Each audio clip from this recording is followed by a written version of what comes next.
Hey, flock of seagulls, you know why we're here? Yeah, we're here to talk about Quentin Tarantino and rank all his movies from least favorite to most favorite.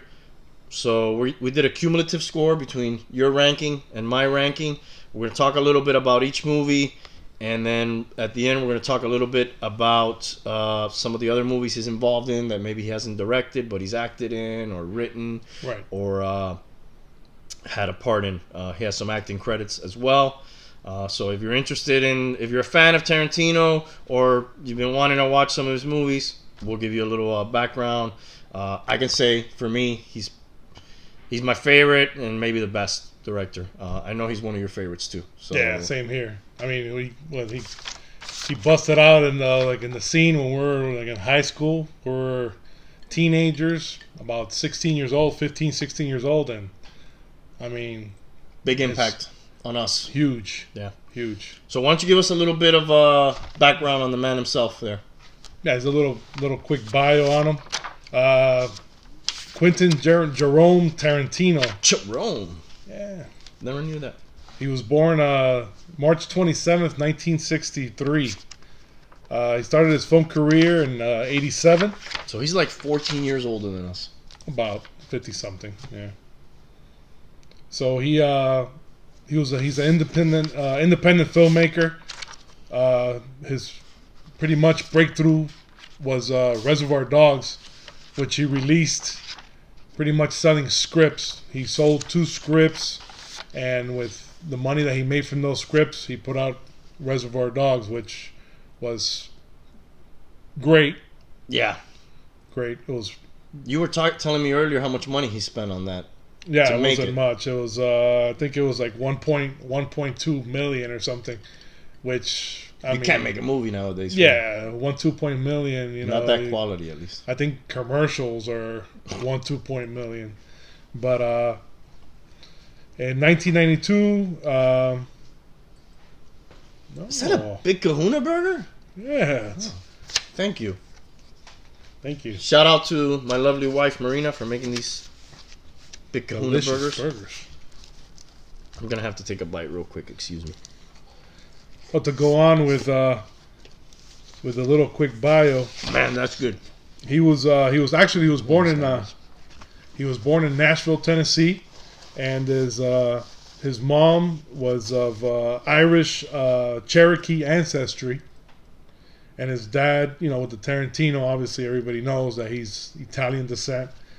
His parents divorced when he was a young kid, and his mom was originally from LA, and they moved. She took him back to LA, and then he lived pretty much the rest of his life in LA. Thank God. Nothing against Nashville, Tennessee, but I would think living in LA is a lot more exciting than living in Nashville, Tennessee. Maybe Tarantino never becomes Tarantino if he doesn't move to LA exactly. and get influenced by film and that city so much. Exactly. So that must be why he has a little Elvis. Yeah, right? Yeah, I'm sure. Well, fetish, yeah, or could be, admiration. Could be. Yeah. And other little tidbits. He was in the 80s. He held like little odd jobs. He worked in an adult theater, watching porn movies, and he also worked in a video store, which are obsolete nowadays. What's a video store? Yeah, exactly. So all you millennials out there that watch us have no idea what a video store is. That was cool, right? Like movie night, like you just go look for the and movie. Little porn room in the back. Wow. You're getting. But he worked in a video store, which was it was called Video Archives. It was in LA, and I'm sure, they used to have like every video store had the boxes of the movies lined up on the racks on the shelves. And people will grab the box, you take it to the counter, and they will give you the VCR tape. So I'm sure he was a huge movie buff his whole life, so he used to probably, take all the movies home and all that, but I'm just, speculating. But yeah, well, Reservoir Dogs, I think he got the name from some other movie named Reservoir something from his video store days. I heard that too. So yeah, I'm sure that was a big influence on him. Also, another job that he held, where he actually hit, I wouldn't say hit it big, but he was actually involved in something in Hollywood. He was a he was a production assistant for Dolph Lundgren's exercise video called Maximum Potential. Which, for those of you that don't know who Dolph Lundgren is, he's like a clone of Schwarzenegger. I mean, he's also Ivan Drago, right? Right. Famously. Also from Austria, just not as popular as I will break you. Schwarzenegger, but pretty much the same recipe. So that's Tarantino learning the ropes, probably working his way up that ladder. Then he writes the script for True Romance, which originally was called My Best Friend's Birthday. And crazy enough, there it is, True Romance. We'll talk about this more later, but great movie, guys. And crazy enough, there's a fire, a random fire in the film room, and all the film reels where the movie was on get destroyed, so the movie never gets put out to the public. That's his first movie. First movie he ever actually... I think it was like he did it while he was a student, maybe, or something like that. What was it called again? My Best Friend's Birthday. Yeah. And he, another little fact, he dropped out of high school at 15 years old to pursue acting. And have you seen him in movies? He's not a great actor. I mean, he's not terrible, but I wouldn't consider him a great actor. He just has like little roles, I think, just to throw himself in there. He's good in a cameo. I think he does it like more for fun. Yeah, you know. I've seen him more, and we'll talk about it later. In some of the movies, he's straight up acting, and yeah, I gotta agree with you, man. He's not. He's a way better director than he is actor. That's for sure. So then, and to wrap it up, just to wrap up the bio, he writes the script for. I think it was Tony Scott, right? The True Romance. Tony Scott, Ridley Scott. No, I think it was Tony Scott. He wrote the script for him for True Romance, sold it to him, the money that he made from that script, he pretty much put out Reservoir Dogs in 1992, and that's what pretty much launched his career. Absolutely. All right, should we get into the rankings? Well, before we do that, let's a little shout out to our viewers. We have a couple of subscribers. Thank you to all those people. Thank who you to all subscribed. our viewers, and we got a lot of views on the video. Surprisingly so, more than we thought we would get at least. Yeah, because we pretty much do this for fun. You know, as a hobby. It's for our kids to look at and laugh at later. Pretty much. But we appreciate the support. Hell yeah. And but go ahead with the ranking. So. We'll appreciate even more support too, though. Try that burger, dude. That is a tasty burger. If you haven't subscribed and hit the like button and notification button, please do. Even if you don't like the videos, do it. All right. So, without further ado, Pretty fucking good. It is, right? Yeah, it is. Grab your favorite tasty beverage to wash that down, and we're gonna get into number 9. It's not the worst. It's just our least favorite. Death Proof. I got my man, Stuntman Mike, up there in the front. So, Death Proof is one half of Grindhouse, which was a double feature with Planet Terror. Right. I saw it theatrically like that, and I do remember at the time being a little underwhelmed. Yeah. At the time. As time's gone by, I enjoy the movies. When I watch them again, even a little bit more than the first time. But they really did what they set out to do. They set out to do one of those old school Grindhouse, kind of gory movies from days past. And when you look at it like That's classic Tarantino. They did what they wanted to do. Right. Now, did it work into, at that time's, era? I don't know. It's basically a movie about a psychopath. And he's got this thing about killing women with his car, and there's it's a car chase scene movie too. Right. Sometimes I think about that movie. It's kind of badass car, huh? That's a badass car that he drives in both of his cars. The 1971 Chevy Nova is a badass car. The Vanishing Point Challenger that I got over here. By the way, real quick, all the stuff you see on the table is like some stuff from my personal collection, but it's stuff from today's sponsor. Man of Action Figures, right back here. which is my store. I don't really like to mix that with the show much, but today it's relevant. I got a lot of this stuff. We do carry a lot of this stuff in the store. Check it out, manofactionfigures.com. Anyways, Vanishing Point Challenger, real nice car. So there's a lot of cool cars. That's a theme for Tarantino too. He's got a lot of nice old school muscle cars in a lot of his movies. Right. Basically that's the movie. It's a crazy dude. There's car chase scenes. Sometimes it's like a chick flick movie. It seems like to me because there's a couple groups of girls. The movie's divided into two segments. The Django Julia segment, which is like a local disc jockey, and then the other segment with the other girls. It's like a radio contest. He's like chasing the girl, and there's something that he has to recite about the radio contest. You know, I think it's like a poem, right? It's like a short story from like Robert Frost or something. Who's like a famous writer, kind of like an Edgar Allan Poe kind of guy. Yeah. So he ends up reciting it to her, which is pretty fucking wicked. The way the little. I don't remember off. He's a creepy guy. Head, it was something about the moon, or no, something I've been walking for miles and miles to go, and yeah, I have so much more walking to do. Something of that nature, but it was pretty cool. Yeah.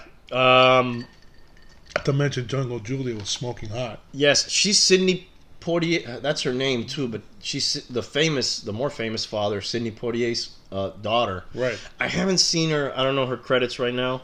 But I haven't seen her in much else. But she was good in the movie. Couple things to note about the movie. The foot fetish is on full display for Tarantino. Yeah. You know, that's a theme of his. That's a reoccurring thing in all his movies. So their feet are on the dashboard. It's kind of a freak, I think. I mean, I don't know the guy personally, unfortunately, but I would think he's kind of like a freak. Another theme is he's kind of got a thing for stuntmen. You know, that's that old era thing from when he came up. You know, so, Stuntman Mike... Cliff Booth, I think is the character's name that Brad Pitt plays in Once Upon a Time. He's a stuntman, so that's kind of like something he always is fond of. We talked about the car; it's bad as hell. There's a lot of what I like to call a Tarantino moment in a lot of movies.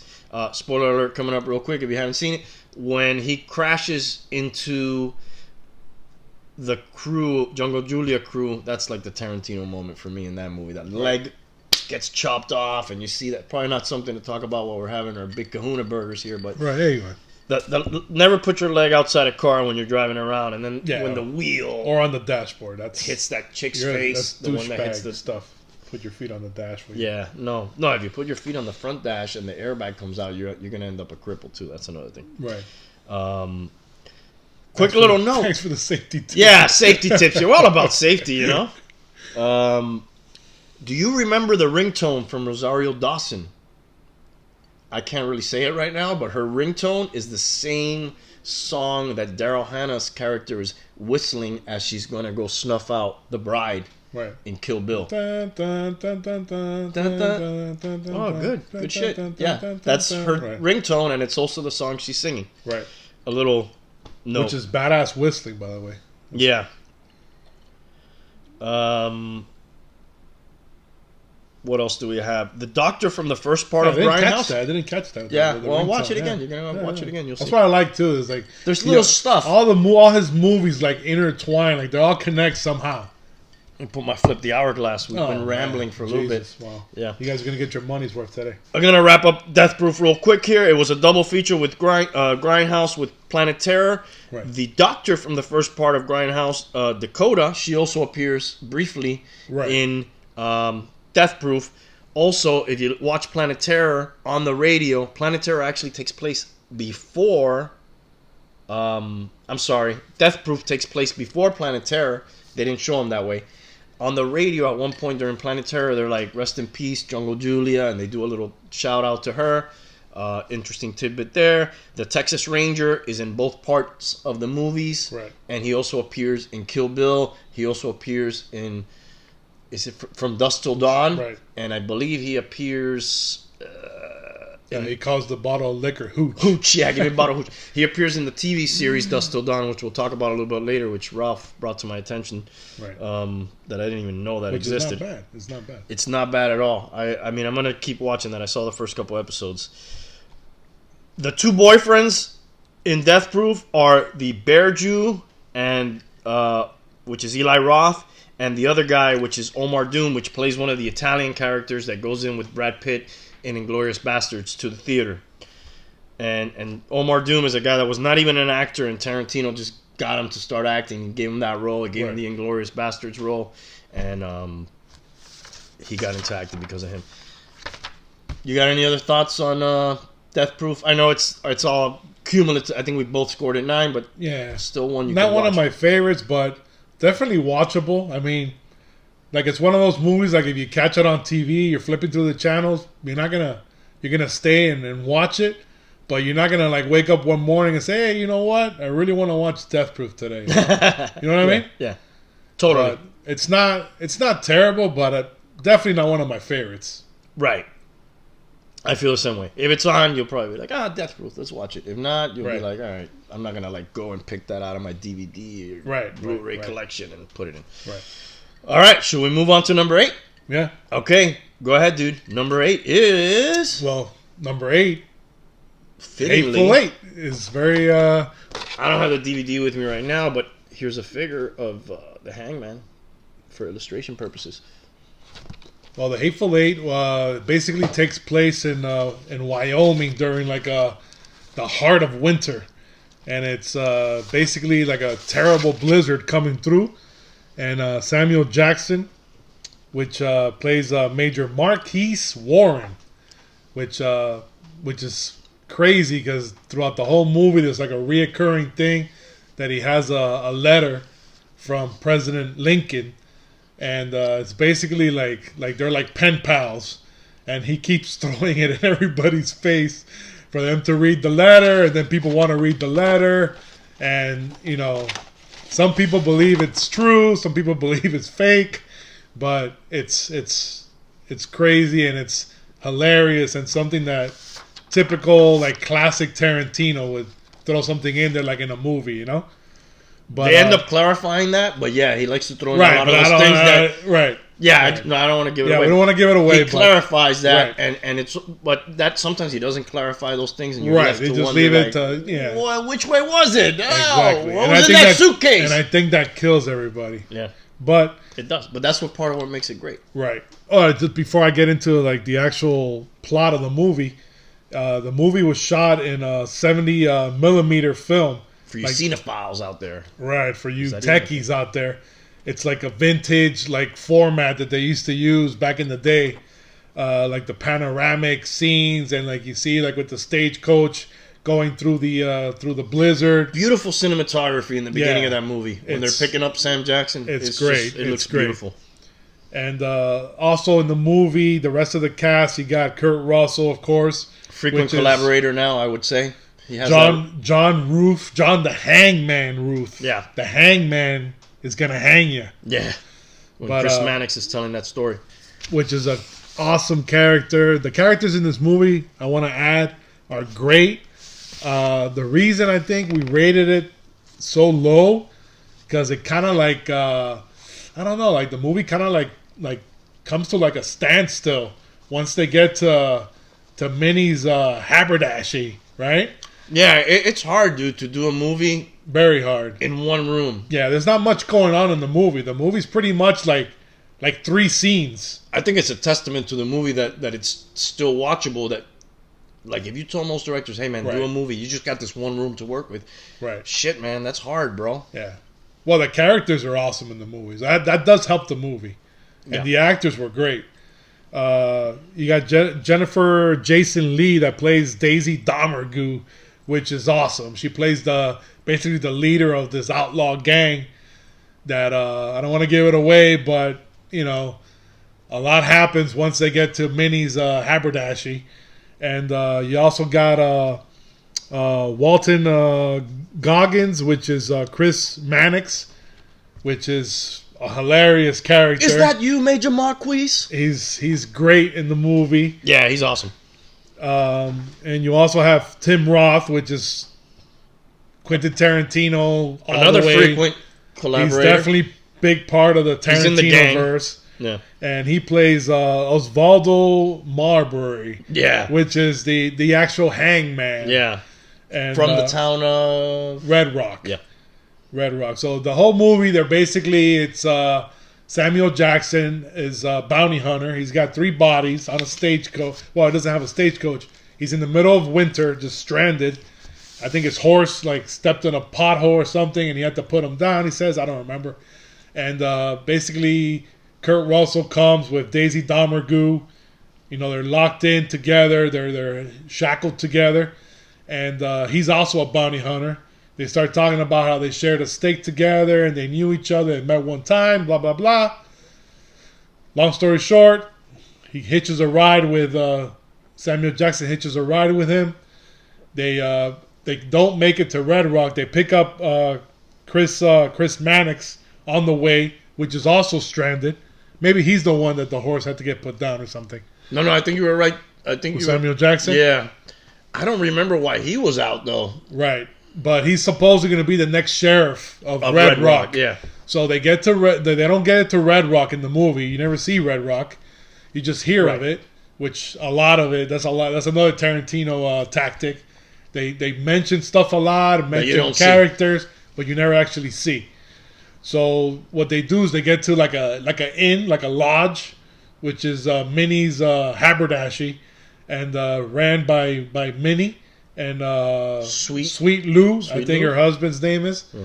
They mentioned both of them, and we actually get to see them. Yeah, briefly. They come out in a little scene. Yeah, and basically, excuse me, I'm gonna have to have another. No, go ahead. And basically, the movie, pretty much the climax of the movie, takes place in Minnie's haberdashery. That's pretty much where the rest of the movie takes place. But the movie, if you haven't seen it, it's not terrible. It's very character driven. I think the performances were great. There's characters are great. There's moments. It's got little sparks of greatness in it, but the movie itself, to me, falls a little short compared to the others. It's really difficult, man. It's hard. What he tried to do. It's hard. There's a couple of moments I really like in the movie. One that I like is when Major Marquis Warren is telling the story to is he a Confederate soldier, the old man, or is he was a rebel, right? Right. From the South. He's telling him the story about his son. Right. I saw your son, and he tells a story about his son. Right. And I think it's Mexican, what's his name? Mexican Bob? Right, Bob, just Bob. He's playing that Silent Night on the piano. Right. As that little thing, he's trying to play. That was a good scene. That happy song, and he's telling this fucked up story, like I thought that was a really good scene. There's a couple of those Tarantino moments here too. Right. Like when I guess I don't want to give it away, but somebody gets poisoned and vomits blood on top of somebody else, projectile blood everywhere. Somebody's balls get blown off at some point, literally somebody's balls literally get blown off. Well, the whole movie, like it's like once they get to Minnie's haberdashery, you don't really know who's, I guess John Ruth feels like he doesn't really know who to trust. He doesn't really know anybody there. He doesn't trust anybody, really. Yeah, so with good reason. He thinks that they're trying to take his bounty. That Samuel Jackson's also a bounty hunter, and then the other people there are kind of like suspicious characters. I mean, it's an interesting movie. It's not bad. Sam Jackson is the most insightful of the characters because he's the most perceptive of everybody, and he kind of starts putting everything together. But yeah, I mean, it's worth a watch. Not by any means. Not to lose any sleep over it. Yeah, no, I mean, you don't got to run out right now and go buy it or watch it. But, it's not bad. It's cool. He always wanted to do a Western. I think it's on Netflix. It's on Netflix now. Yeah, it's worth watching. So, yeah. Check it out. You got Netflix. If you got Netflix, it's on there. Anything else about Hateful Eight we should... No, that's it. That's all I got, man. Okay, so this one's going to be kind of hard to do because I saw this movie, and with Tarantino movies, the more I like them, the more I see them, the more I like them, usually, if that makes any sense, So it's like, I watch it more times, I end up picking up more things and liking more things. This one I've only seen one time, and by default, it's number 7. This could climb the ranks at some point.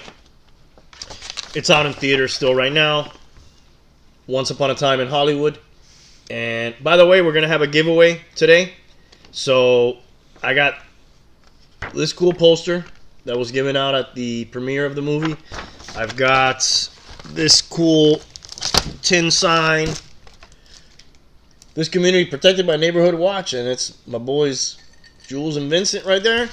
And we've also got Kill Bill 1 and 2. We're going to throw that in a nice little Tarantino package for anybody who comments on the video. That's all you got to do. Just comment. Like and comment. Boom. Yeah, if you dislike, you ain't getting shit, right? Yeah, no.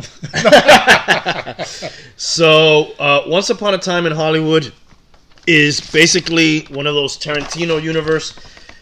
So Tarantino, I think himself has even said there's two universes within the Tarantinoverse. There's the real world where there's real life people involved with his made up characters, and then there's I don't remember the name, but it's like the comic world where I think Kill Bill is one that occurs in that universe. So if Jules and Vincent, for example, not Jules and Vincent, Vincent and Mia, for example, instead of going to Jack Rabbit Slim's on a date, they went out to a movie, they could go and watch Kill Bill. If Kill Bill were out at the time, you know? Right.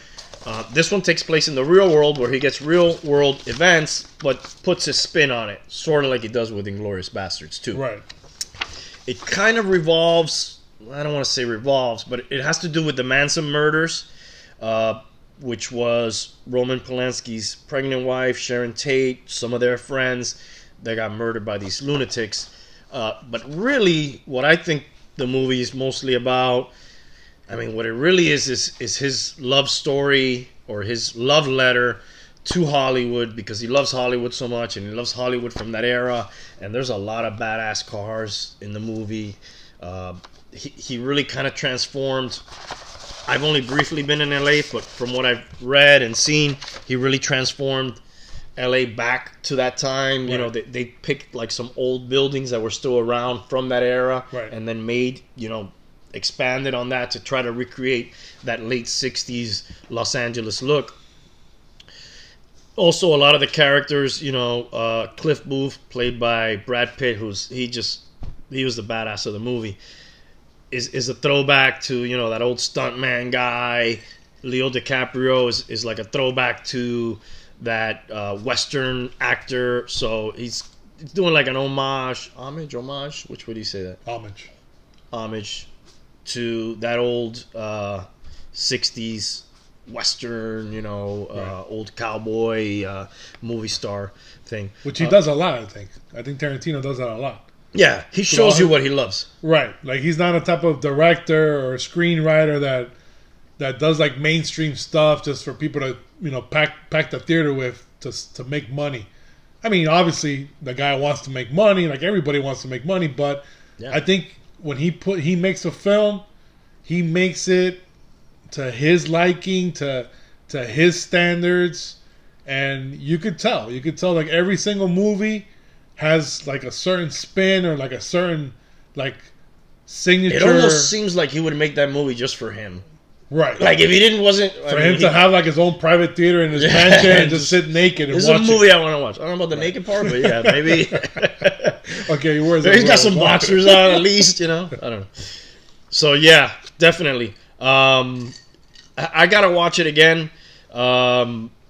Red Apple Cigarettes makes a little cameo in the movie. We've got a lot of the cast is great. Burt Reynolds was going to be in the movie, but he sadly passed away and could not. He's got Al Pacino in the movie. There's the girl who plays Harley Quinn in the Suicide Squad movie. What is her name? It's escaping me right now. Nah, I forgot her name. She plays Sharon Tate. She's insanely hot. Yeah, good looking girl. It's funny, at some point somebody told me while we were watching it, this is a movie about somebody watching a movie at the movies, because at one point Sharon Tate within the movie goes to watch a movie that she stars in. Wow. There's a little cameo by an actor playing Bruce Lee, which some may be controversial for some Bruce Lee fans. It comes out on DVD November 5th. It's kind of why we decided to do this episode. Right. I gotta watch it again for sure. But it's a slow burn. It leads up to that big Tarantino moment at the end, and it's worth it to stay until that moment. And there's a lot of tie-ins to some of his other movies. Rank number 7 for now. That could go up as time passes by. Definitely check that out. If you I think his movies with time, they get, as the more you watch them, like you catch like the little Easter eggs and like the little comparisons and the little connections to the other movies, and you're like, oh wow, like there's always. The more you watch his movies, like the more you like them. Yeah, I think it has to do with expectations too, because right. I'm always, I used to be. I kind of stopped eventually. I was like, I want to see Pulp Fiction Part 2. Like I was always, what's the next Pulp Fiction? And then like he never really threw a next Pulp Fiction. Like he always threw you something different. He threw you a Western. He threw you a World War II movie. So which is a good thing, I think. No, it is. Because I think a Pulp Fiction 2. No, I don't mean like a straight up sequel, but I mean like more of the same. You know what I mean? Like give me more of that. And he really is giving you different stuff, which is a credit to him. And yeah, he's done it the right way. And I remember like when we were younger, not that we're super old, but when we were younger, old goats. Yeah, when we were younger, we when the new movies would come out, like they'll give you like a little trailer or whatever, and we'll be like, "What? Oh man, that movie's gonna be whack, man. That movie's gonna be crazy," And then we'll watch it and be like, "This fucking movie's great," Yeah.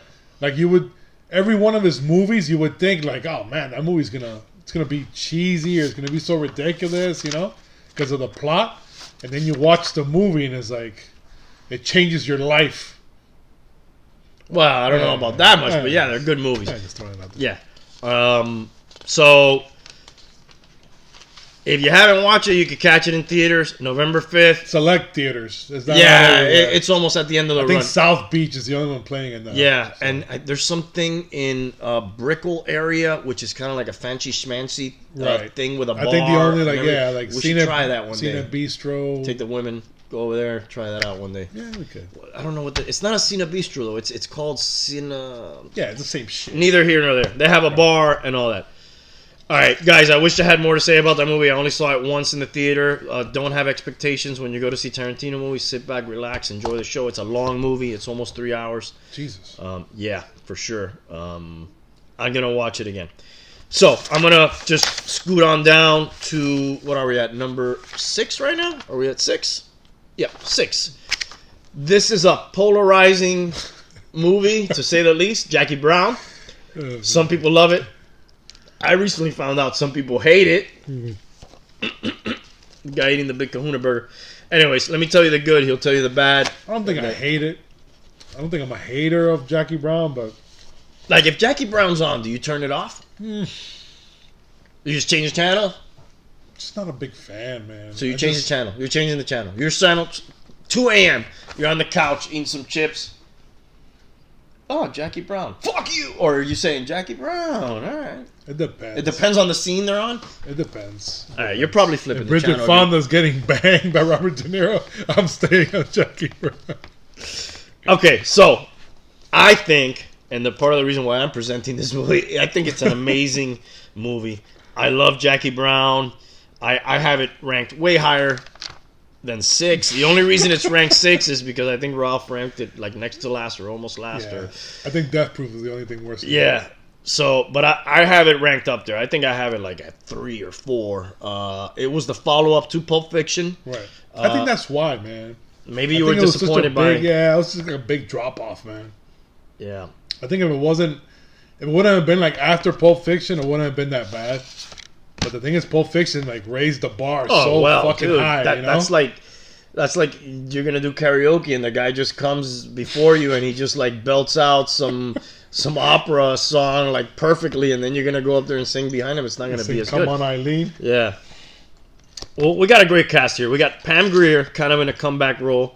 We got Robert Forster, also kind of like in a comeback role. I know you're not a fan of his. Sam Jackson.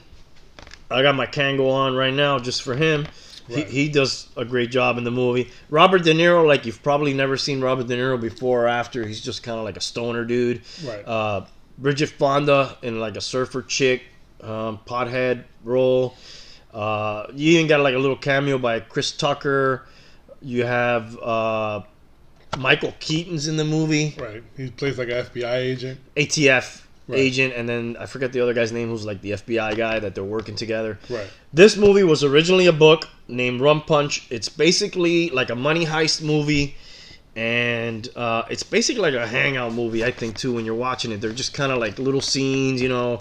Right. I could almost see myself sometimes. I'm hanging out the bar with Ordell and Jackie having a I drink. don't know, man. Like the dialogue in that movie wasn't great for me, man. Like usually There isn't catchy like usually, lines. I mean, That's the for only sure. line I could think of is like Samuel Jackson saying like AK-47. When you If absolutely, positively have to gotta kill do it. every motherfucker in the room. Right. Yeah, that is a good line. That's like the catchphrase, like the catch line in the whole movie.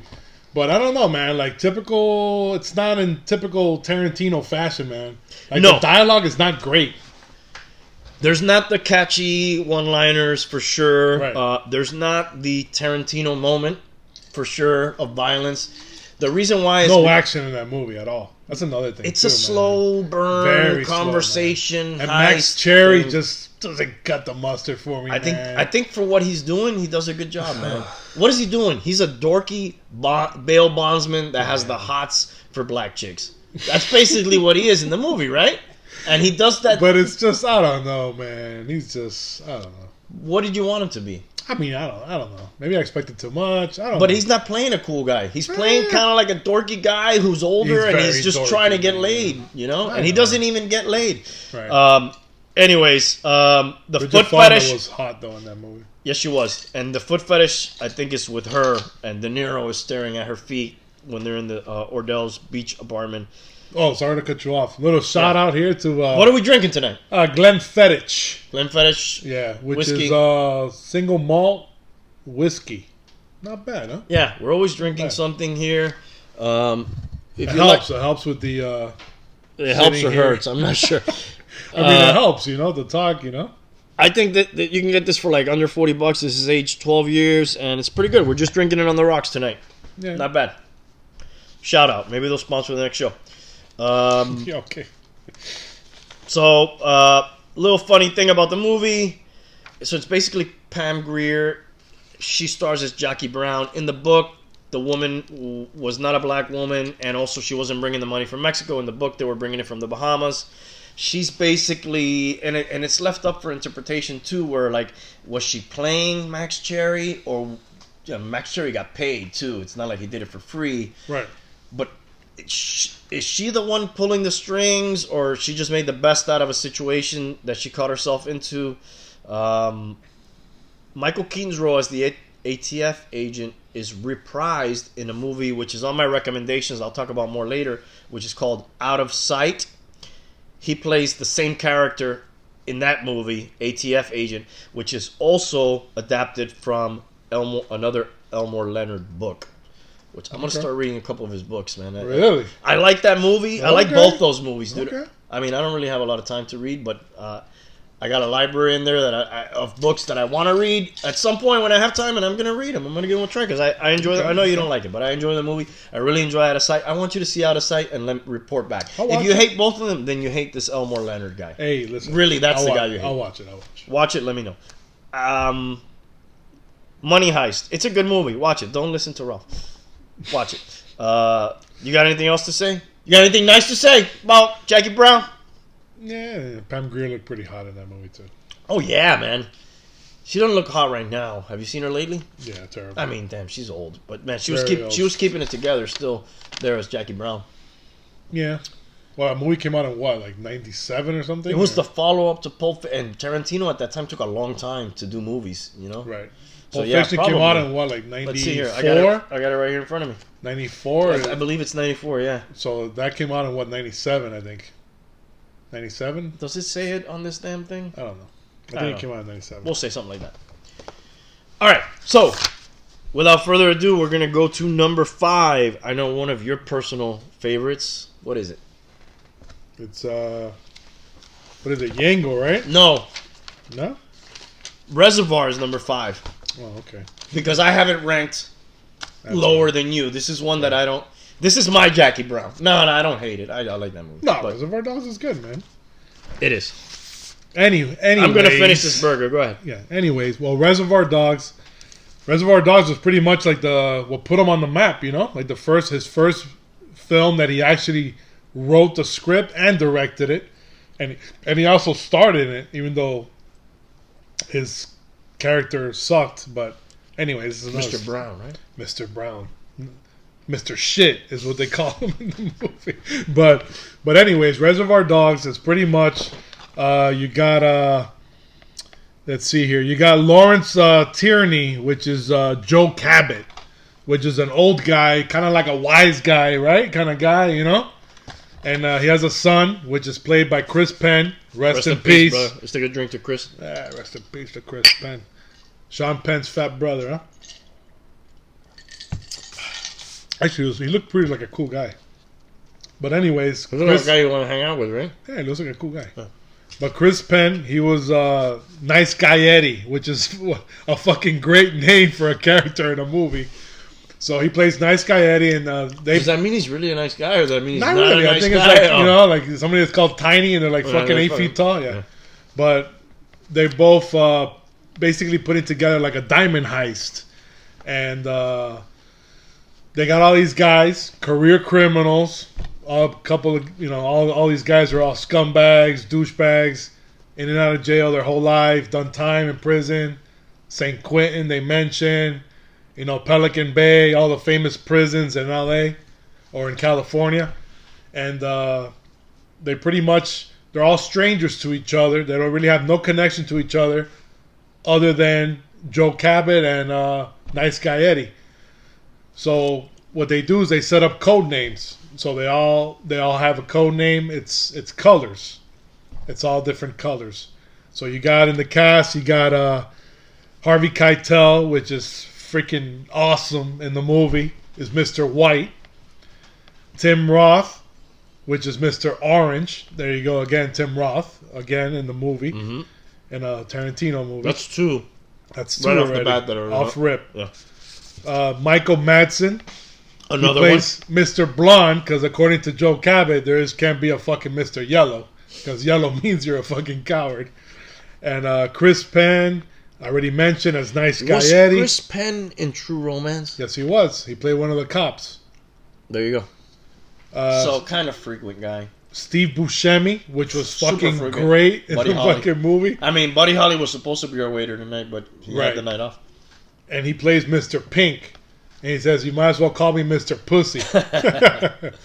Then you have Edward Bunker, which is Mr. Blue. And I believe I read somewhere that he wasn't even a real actor. He was like an ex-con. And he kind of like gave them an insight of how they would be like acting and, you know, like in the diner scene. Look at the that. kind of shit that they're talking about and stuff. But the guy wasn't, and of course he's like a nobody in the movie. He gets whacked right away. Scene, which I love the diner scene. That diner scene is classic. Yeah. It's in the beginning of the movie. If you don't like the movie, just fuck you. The diner scene. But anyways, if you don't like the movie, just watch the beginning, the diner scene. Yeah. The first 20 minutes of the movie. And it's basically all strangers and they're talking about the most random, funniest shit you would ever hear in your fucking life. Type scene. Talking about Madonna and how many dicks that she has and why Like a Virgin is called Like a Virgin. Yeah, what they think about that, yeah. Right. And then about tipping, the whole tipping thing. Well, we were both waiters. We didn't agree with Mr. Pink's thoughts on that. Yeah, but, you know. But anyways, and Tarantino's actually in the movie also. He plays Mr. Brown. I already mentioned Mr. Shit. Yeah. And then Stephen Wright, for you guys, you know, about our age. Stephen Wright is a comic. I don't think he does comedy anymore, but he's like that guy that had that real monotone voice, bald on top with the curly hair on the sides. And he plays the DJ. He's basically, this movie, the soundtrack of this movie is fucking amazing. All the songs on this soundtrack are great. He usually has good soundtracks. He usually does. Yeah. But this one is like on steroids. And then it's called K. Billy's Super Sounds of the 70s. And Stephen Wright is the DJ. So that's pretty much a summary of the movie. Do they show him in the movie? No, just his voice. Okay. He comes out on the radio. another classic Tarantino moment, like you call it, when Mr. Blonde Michael Madsen takes out the straight razor and goes to town on Marvin Nash, the rookie cop, and he's dancing around. What music is playing? It's a very famous thing playing in the to background. the left of me, then to the right, stuck in the middle with you. Yeah, which is a fucking great movie. Yeah.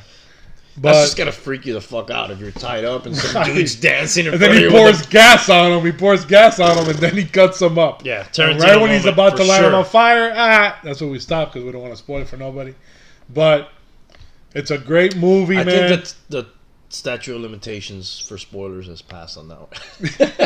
Yeah, it came out in '92. But yeah, there's probably people. If you haven't watched it by then, there's probably now. Come on, there's man, people watching that haven't been born. So by '92, I mean, you got a couple of assholes out there. It's a good movie. It's a great movie. Not good. It's great. I think. To my personal opinion, it's no Jackie Brown, but it's but it's a good movie. I mean, the dialogue. If you like dialogue and you're a Tarantino fan, the dialogue in this movie is fucking stupendous.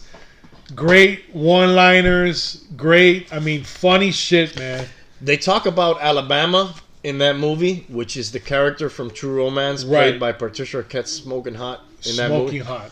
They also sister of Rebecca Arquette, which stars in Rosanna Arquette. Rosanna, and the other douchebag, which the made all those shitty movies. David Arquette. He was in no Tarantino, but he had a hot ass wife. But Rosanna is Lance's wife in Pulp Fiction, right? And David Lance. No, it's not Lance. Lance is the heroin guy from Pulp Fiction.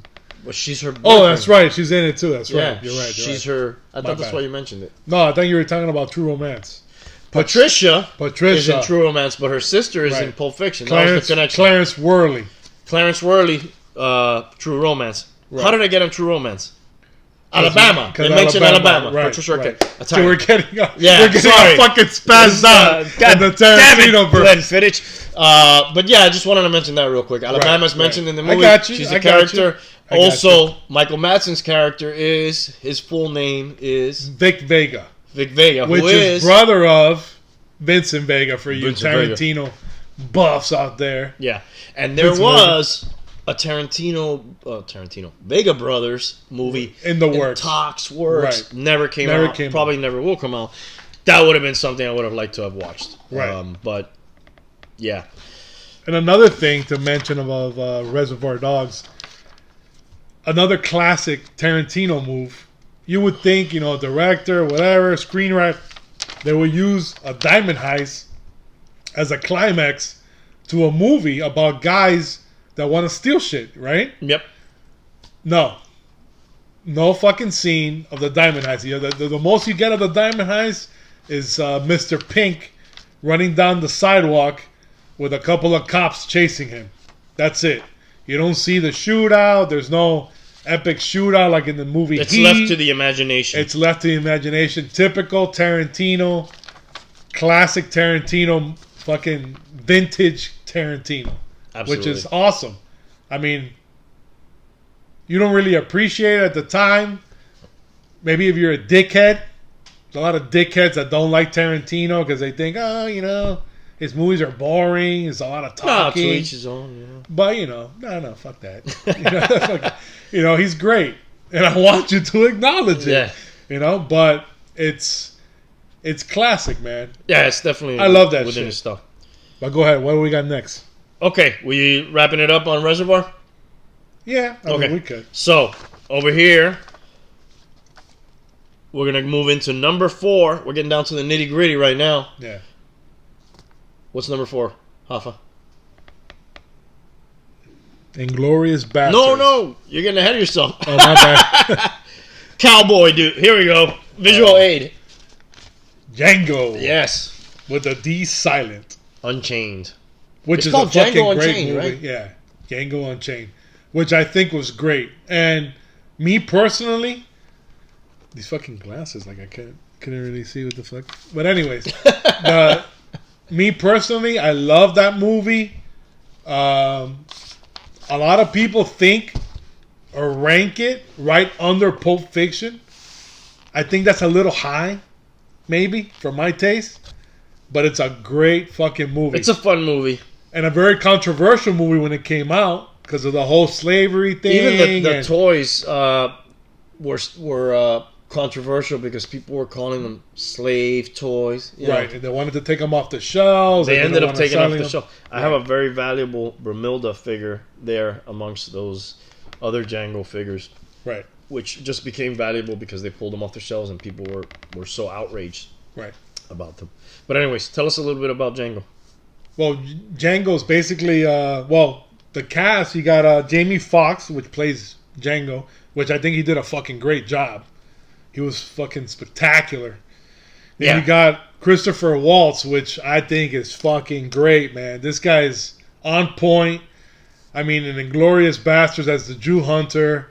Django, he plays Dr. King Schultz, and he's a bounty hunter with a dentist turned bounty hunter. He hasn't practiced dentistry in 5 years, he claims. But the guy just, the way, this guy, the way he talks and his delivery, man, he's great, bro. And, that Inglourious Basterds, that's the first time I saw him, and I was like, man, this guy is good, man. Yeah, really good, man. And you got Leo, of course, Leo DiCaprio, which was fucking amazing in the movie. Putting him in the frequent collaborator club or not yet? He's got 2 already, huh? Once Upon a Time, this. That's 2. That's it, right? Yeah, 2.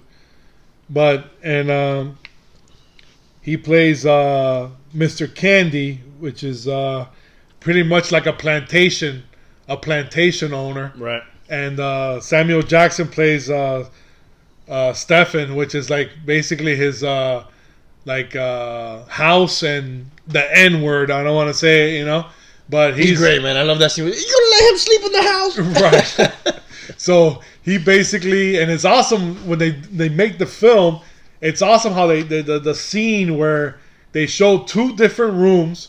When Samuel Jackson's in the room with all the slaves, he's talking to them and putting down on them, and he's talking shit and very aggressive and stuff. And the minute he crosses through the door into the dining room where all the white people he's are, like a different person. He transforms into a whole different person. Yeah. He's kind of like a villainous guy, but he does it really good in the movie. Right. Like it's fucking awesome. He did a great job also. Yeah, shout out to Sam Jackson, man. I love that guy. I believe he is the number 1 grossing. The films that he's been in have made the most money, and he's been in a shitload of movies. Yeah. Most money of anybody, because he's basically in like most of Tarantino movies. Right. We're talking like he's in most of the Avengers type movies. Right. He's in most. The Avengers alone, this guy's. Just that, but then he's also like in most of a lot of the Star Wars movies. He's in Star Wars movies. So, shout out to Sam. He did it right. Love Sam. Then you got Kerry Washington, which I think is fucking gorgeous. She's a beautiful young girl. She plays Bromilda. She plays Bromilda, which is Jamie Foxx's wife, she's also a slave. And you got Don Johnson plays Big Daddy, which is another plantation guy. He runs a plantation, and he's early in the film. He's in it. Side note on Don Johnson, in the Dusk Till Dawn TV series, he plays the role of Earl McGraw, which is the Texas Ranger from Dusk Till Dawn. Gotcha. Boom. Just want to drop that in. So basically the plot, like I said, Django's he's a slave, and the movie starts off where Tim Roth is not Tim Roth. I'm sorry, Christopher Waltz character. He basically runs into 2 guys that just bought Jamie Foxx and some other slaves in an auction, and he says that he's interested in buying somebody who's familiar with, and then he mentions a certain plantation. I forgot the name of it. He mentions a certain plantation's name, and Jamie Foxx says, "Yeah, me, I'm familiar with it."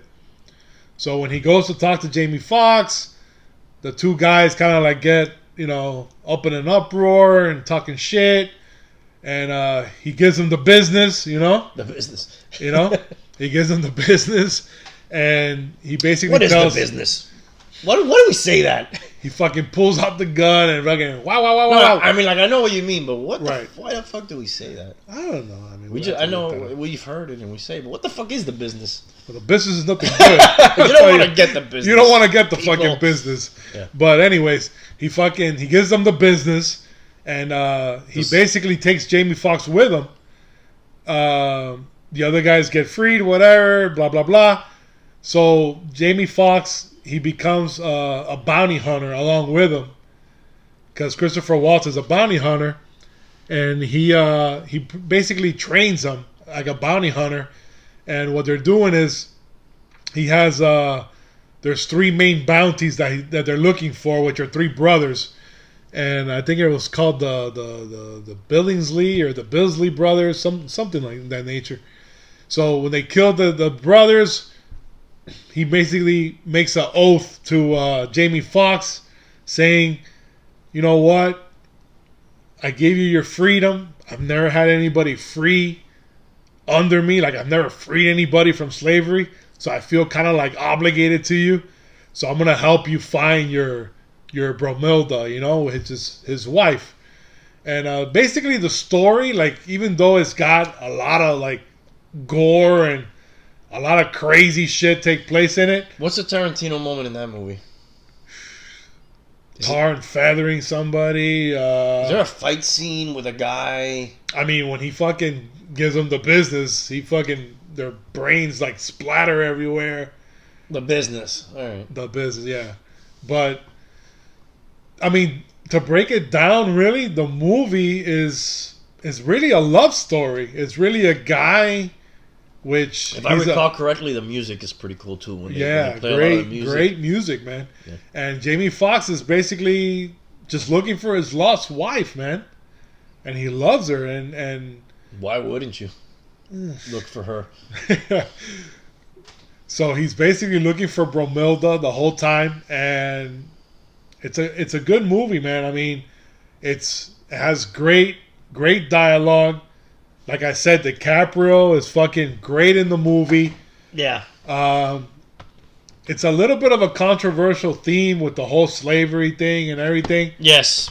But, I mean, I think they do it justice in the sense that Jamie Foxx is like a real stand-up character, and he was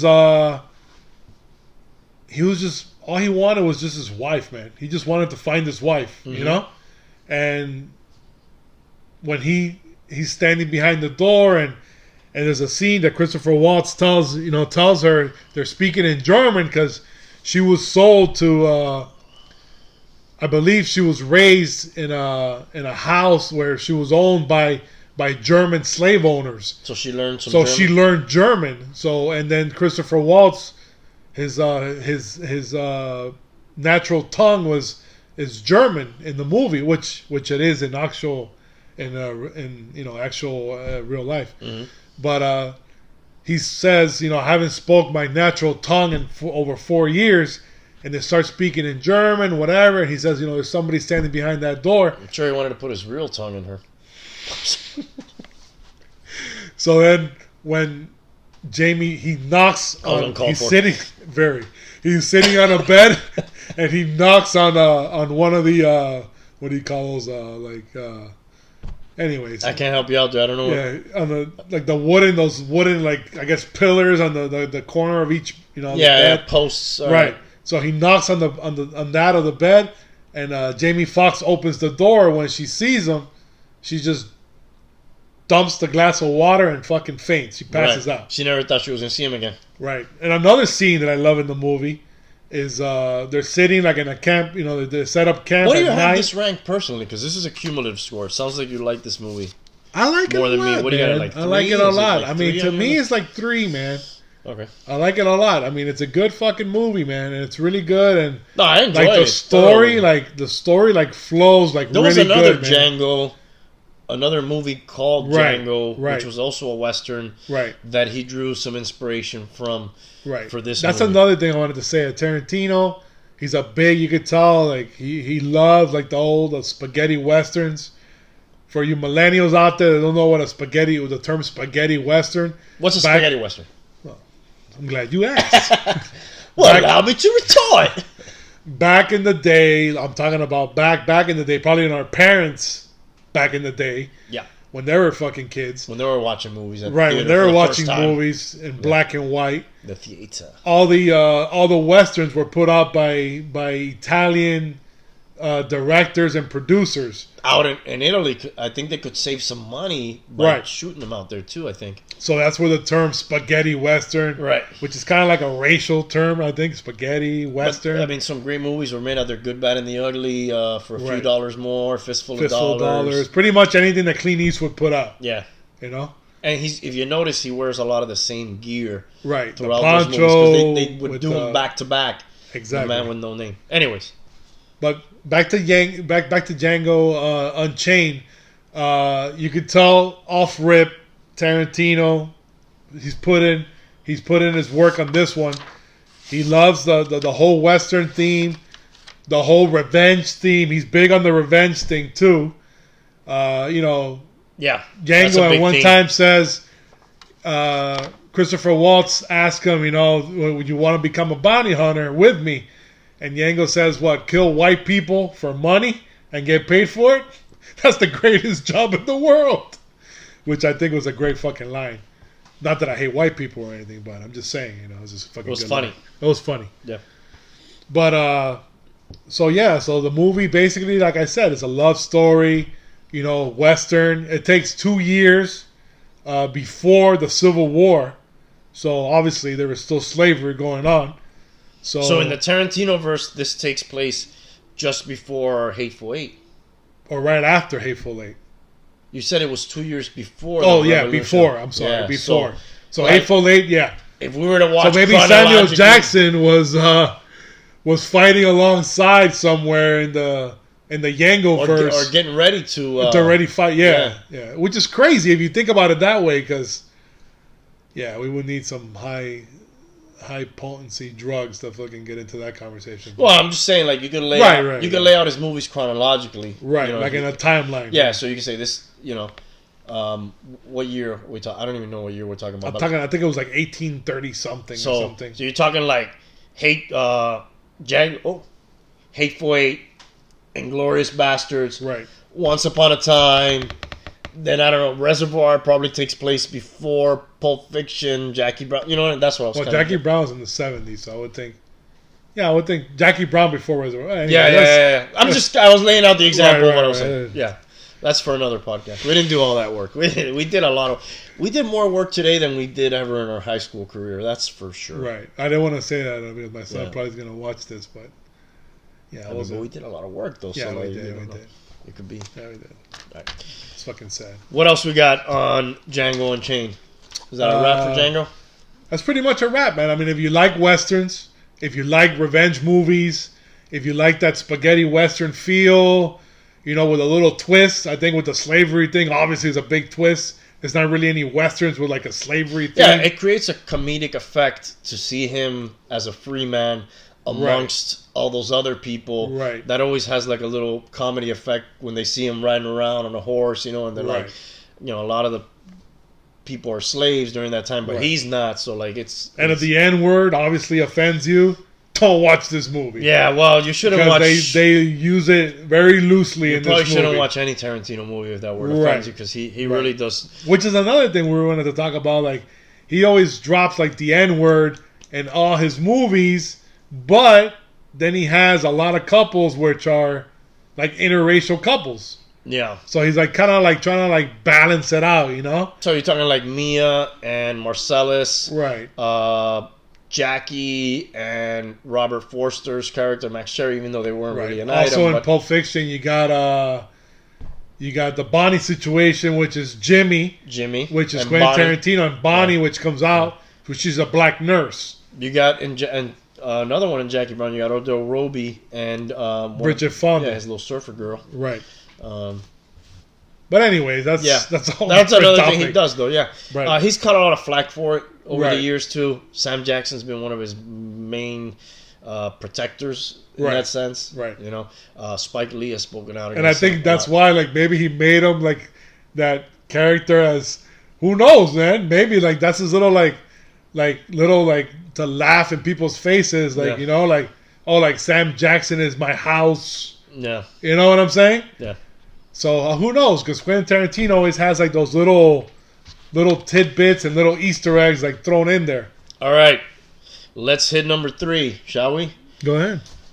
Number 3, if you can see, One of your personal favorites. it is one of my personal favorites, and the more I watch it, the more I end up liking it. It's a great movie, man. I have nothing against it. Inglourious Bastards. I think there was a previous Inglourious Bastards. He spells his a little bit differently with an E, bastards, instead of with an A. So it's basically. God damn, you ate the whole fucking Kahuna burger. Man, that already? was a tasty burger. It was, man. It's good. Shout out to Marina one more time. So, Inglourious Bastards is basically Tarantino's take on World War II, and it's in the real world Tarantino universe, but he mixes in his own characters with real life characters. It's basically Brad Pitt has this squad of dudes he's going to take with him to fight the Nazis, and he wants this squad. He expects 100 Nazi scalps from all these guys. They're all Jewish, also. They're all Jewish, yeah. Which is, I think, is like the funny, Yeah, like absolutely. the little funny little Tarantino little throwing it in there, you know, like They got a the bear all, Jew. like an all Jew like hit squad, you know, Yeah. which is hilarious. Yeah. Great choice. And these guys end up going over there, killing a lot of Nazis. Amongst their... If you don't mind, I'll take another one of those. Sure. So he ends up taking these dudes over there.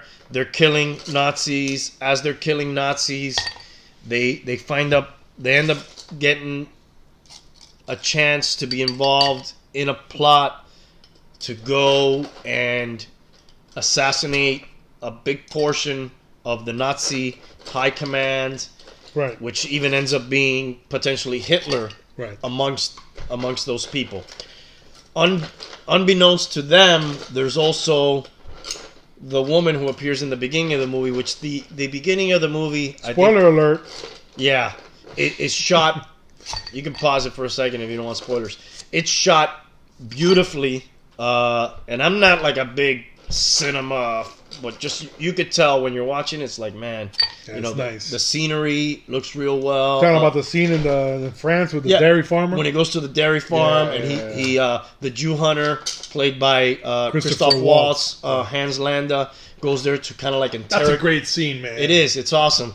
And he goes to... The way he interrogates people, too, is awesome, because he's like a nice guy, and then Right. it starts building to You where ask he's for like... a glass of milk. Yeah, oh, this is a great milk. Your daughters are lovely. Right. And then, like, at the end, he's like, are you hiding Jews? You know, like, he Right, gets to right. that point, and it's Right. like...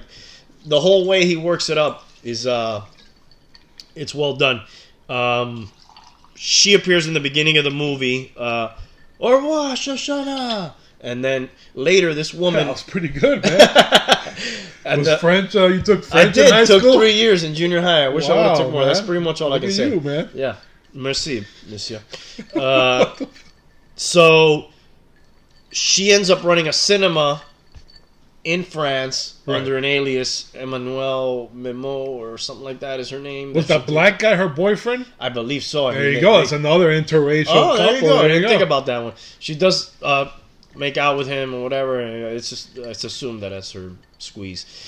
So, unbeknownst to You asking me about business and you say squeeze? The fucking squeeze. Are you giving me the business right now, dude? So, there's the plot with Aldo Rain and his men, and Aldo Rain the Apache, right? That's what they call him? The Apache. Because And he then- takes scalps. Yes. And then there's the plot that she concocts with her boyfriend. She kind of like convinces him. Right. It ends up, they're going to play a movie, which is really like a Nazi propaganda movie about Right. a war hero, sniper, who took out was it like 100 men or 60 something guys or it was something. like a shitload of Right. he killed from a tower. He killed a bunch of dudes from the tower. The Nazis jump on the story. They make a movie starring him as him. Hans something. Yeah, to drum up, I was gonna say Hans Gruber, but that's from Die Hard. I don't know who that. Yeah, some German name to drum up like morale, and it's Right, like I think right. it's called Nation's Pride or something like that. Right. He ends up the sniper ends up meeting Shoshana, and Trying to get in her pants. he's trying to get in her pants. He wants to play the movie in his theater. He convinces Joseph Goebbels, who's real buddy with him at the time and trying to become a filmmaker, to do it. They end up moving the premiere to her theater. Another Tarantino thing, doing a movie within a movie Right. and a theater and all that. And she makes the plan that we're gonna go lock all these people in and we're gonna burn the place, down, and we're gonna kill them too. So like, Which is a fucking great plan. yeah, those two plots intersect, and you get great action because of it. Right. And I think it's amazing that it's been 10 years since this movie's been out. But if you only watch it one time, Who are the most memorable cast members in it? well, you have obviously Brad Pitt Right. is in there. Which is great. Yeah, he did a great job as Aldo Rain.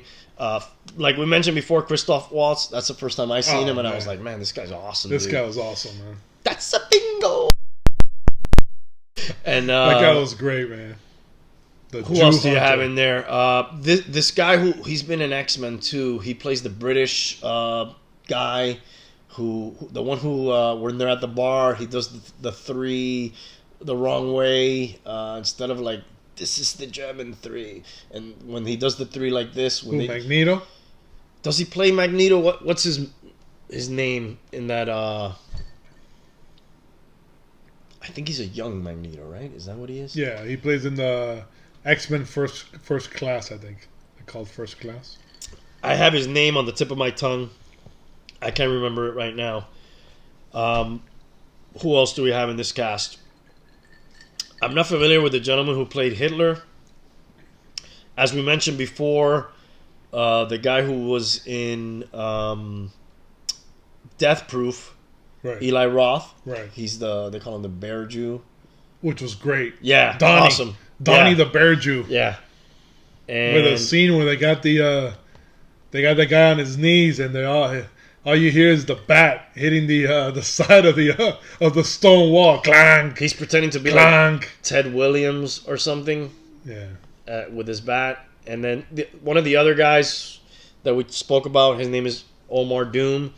He's also in the movie. Michael Fassbender is the guy I was talking about earlier. He does a real good job. Is Michael Myers in the movie for a second? Mike Myers, I think so. Yeah, he's like the British guy, like which is kind of funny because it's like a tie-in to like a British spy type guy. Right. He is in the movie. Yeah.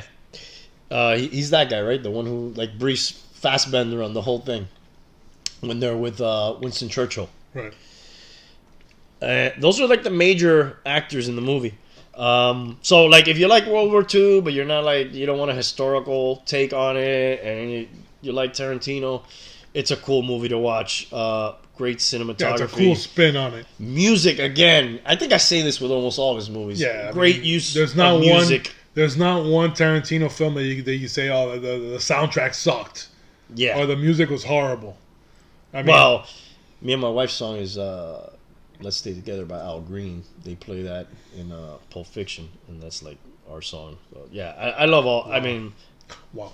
sorry, I don't know why I threw that in there. I think I'm really loving her more than usual with this burger that we had. Yeah, the burgers are pretty good. Look up the recipe for a Big Kahuna burger. Man, we're almost out of time. We got to speed it up. So, wrapping it up with Inglourious Bastards. World War II, different take. Check it out, man. It's a badass movie. Where we at? We're up to number 2. One of your personal favorites. Kill Bill, Volume 1 and 2. Am I holding this up the right way? By the way, this is part of the giveaway. We're giving away the Kill Bill DVD, the poster, and did I already show this sign? Yeah, you did. I've had too much whiskey. All right. Kill Bill. Kill Bill, which to me, I mean, if you want a movie based on pure revenge and hate and just hunt people down, this is the best. This movie is top notch. In the movie, cast members, of course, you got one of his personal favorites also, Uma Thurman. He describes her as his, what does he say? His muse. Yeah. Which she plays Beatrix Kiddo. Which you don't find that out till... Volume 2. Yeah. Every time they're going to say her name, then like they blurt it out. Yeah. But, a.k.a. the bride, what they first call her, because she was in a wedding gown when they found her all fucking slaughtered. But shot in her head, right? Right. Well, that was like the last thing, but they beat the shit out of her and Sheriff shot her up. McGraw, or Texas Ranger McGraw, is the one that finds her. Yeah. Which is another tie to the Tarantinoverse. Yeah. Then Lucy Liu's also in it, which she was great in it. Which I don't know what the fuck happened to Lucy Liu, man. Dude, I don't know, man. She did this, she and was she did Charlie's hot. Angels. And yeah. What the fuck, Lucy Liu? Hot in like a physical sense, and hot in a her career. She was good, man. And then like I don't know, maybe she made some money. She was like, you know what? Maybe she had a couple of kids, you know. And she was like, fuck it, little Lucy Liu kids. Yeah. Anyways, we'll have to look into what happened to her. She was in the movie. She plays like the head of the Yakuza, which is the Japanese mafia. And her name is Orenishi. But she's not full bred, right? No, she's a half-breed. Point of contention. Yeah, and then that's like something they hold over her head the whole time. And she has like... She's fucking ruthless. But she does not let that pass. No, she's fucking ruthless. You could not insult her she's about her great. heritage. She's great in the movie. Like at one point, which is kind of like one of those Tarantino moments, somebody like insults her on her... And I love her little feet. Yes. You just hear like her little feet running across the table, and then... She just chops that dude's head off, right? Right. Decapitates the shit out of him. Awesome moment. And you got David Carradine is in it also. He rest in peace. Let's give. Yeah. Famously of Kung Fu, right? That was his thing. Kung Fu was the show that they put him on the map. Yeah.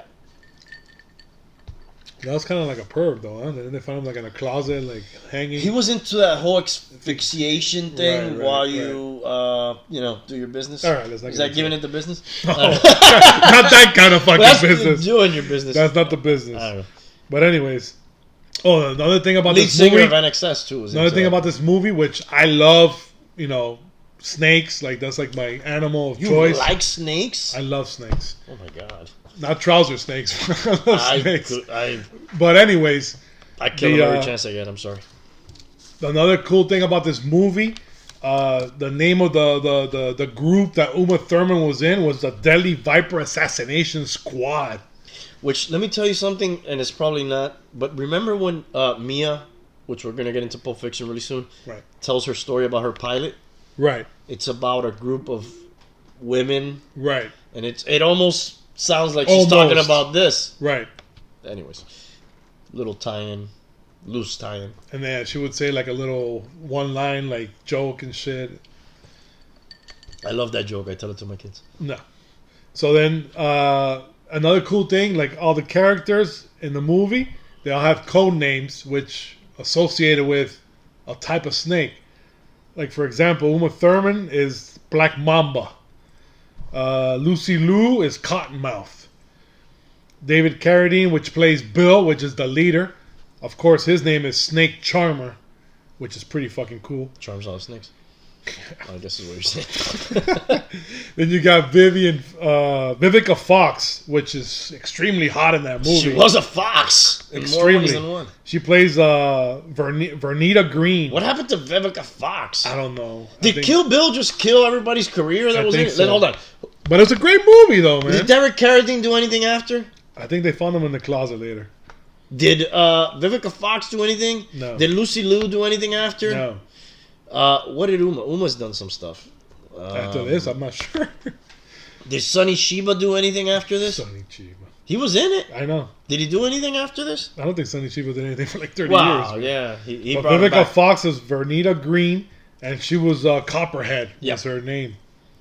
And then you got Michael Madsen, another one of Tarantinoverse's reoccurring members. Yep. He was Bud.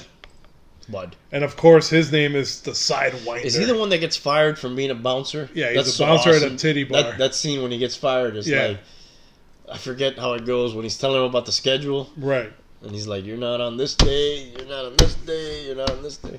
Anyways. And the boss is like a little geeky guy with glasses.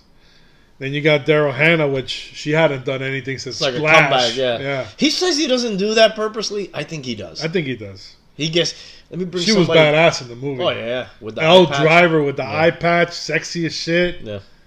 Whistling. Yep. Ready to fuck people up. Yeah. She's No. She's the California mountain snake. Who's the Black Mamba? Uma Thurman. Oh, the bride. okay. Beatrix Kiddo. Or Kobe Bryant is the Black Mamba. Yeah, but, Uma Thurman never raped nobody. Who came first, Kobe Bryant or Kill Bill Uma Thurman? I think Kobe Bryant was like in fucking high school or like in Italy playing. So he's not the original Black Mamba. No, Uma Thurman. Oh, okay. Fucking Kobe Bryant. But anyways, another notable mention in this movie, like he said, Sonny Chiba, which for you kung fu or martial art fans, back in the 70s, he was like real big, like one of the biggest like actors, like putting out kung fu movies and martial art films. And coincidentally, in True Romance, right, Clarence Worley sitting in a theater goes to watch where he meets Alabama on his birthday. Yeah, that's why the original one was called My Best Friend's Birthday. Right. Because it was his birthday that day. He's watching like a double feature featuring Sonny Chiba. Or like a marathon. Yeah. Right, a Sonny Chiba. A little tie-in there for people who like to tie it in. Just to prove to you fucks that we do our homework. We study a little bit. Yeah, we study a little bit. But anyways, the Hattori Hanzo. Let's not call them fucks. Sorry. Right. I apologize for the fuck term, But anyways, Hattori Hanzo. Remember to like and which subscribe. was super cool. With the he's the sushi guy. Yeah, he's the one that he was pretty much his Bill's mentor, and he's the one that makes the unbreakable, super sharp, slice to anything sword. So the plot is basically, it's gonna be a while. Yeah, we're going over. That's cool. We can go over, man. We're really passionate about this. Yeah, thing, so, it's more than an hour. Sorry. If you're gonna keep watching, cool. If you're not, cool. But we're gonna keep going because this is something we're passionate about, and we haven't even gotten to our favorite movie. I'm sure everybody wants to get to our favorite movie. Right. You figured out what it is by now. We're gonna get to it in a second. But so the plot is, it's funny, that scene, because he's like making sushi, and she's like, I want this, and they're like, and he had taken a vow that he would never make another sword again. Right. And when he sees the bride and she tells him of the fuckery that took place, that she got fucked over by all these people. Jesus Christ, dude, we have drank a lot of this. Yeah, well, that's what we're rambling. So basically, the plot is, if you haven't figured it out by now, or you haven't seen the movie, she's trying to kill Bill, right? Yeah, fucking kill Bill. What? But anyways, the Uma Thurman is the bride. So she's the movie starts off. She's in a fucking coma. And she's all fucked up. She's been like that for years. Snaps out of it. Starts getting everything little by little back. Motion back. Memory back. So she basically, all these people that fucked her over, that she was part of a hit squad with, she's assassinating all of them. She's going back and hunting them down. So it's pretty much a revenge film. Yep. And it's fucked up, like the hospital scene and shit. Yeah, it's fucking crazy. Mm-hmm. Buck. But who is Buck? Does he star in any? I feel like he's the guy. Is he the guy guy from Jackie Brown? That's the other I cop? thought he was, at one point, I thought he was like in Pulp Fiction. He was one of the guys that the Marcellus Wallace scene when he gets raped. But I wasn't sure. But he looks familiar. I'm going to look this up while you give him the rest of the synopsis there. But we said we were going to use that fucking word. I'm sorry. But Hoffa doesn't like synopsis. Yeah. But, yeah, it's a great revenge film. Like I said, Tarantino always throws his little signature stuff in there. This is Tarantino all the way. Kung Fu films. He's huge in Kung Fu. Yeah. I mean, shit, so am I. I mean, growing up, we used to watch, Samurai Sunday on Channel 33 every fucking Sunday, you know? Funny little side note here. Sorry to get off topic, but Oh, go ahead. Tarantino still owns and drives around Malibu, at least as recent as a couple years ago, the Pussy Wagon. Wow. It's in his driveway of his house, and he still drives it around That's awesome. every once in a while. But I'm trying to figure out who the real Pussy Wagon owner is, because I think he's been in other Tarantino films. So, it's basically a revenge film.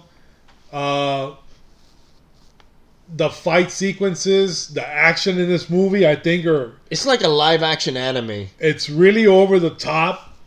Some people don't like it. Right. I think it was done like that on purpose. Yeah. You know?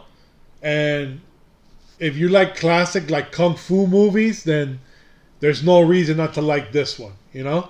And then it has like the little bit of, like, I would say like a modern twist on it with the whole Hit Squad and Hitman thing, you know? It's kind of a weird mix if you think about it, like the whole Hitman and then the traditional Japanese like Kung Fu style, you know, like East meets West kind of thing. But it fucking works, man. It fucking worked because both movies were great. I mean, I loved both movies and I've seen them multiple times. I got a couple of like oddities or little side notes about the movie. Go ahead. Do you remember how the movie starts? It starts with an old Klingon proverb which says Revenge is a dish better served cold. Yes, revenge is a dish best served cold. Right. It's interesting. Not that I'm a Star Trek fan, but my sister's a huge Star Trek fan. And is she really? she used to force feed that shit to me. Well, it's interesting that he uses a Klingon proverb because it's rumored that his 10th and possibly final film will be a Star Trek film. Wow. Yeah, so I found that.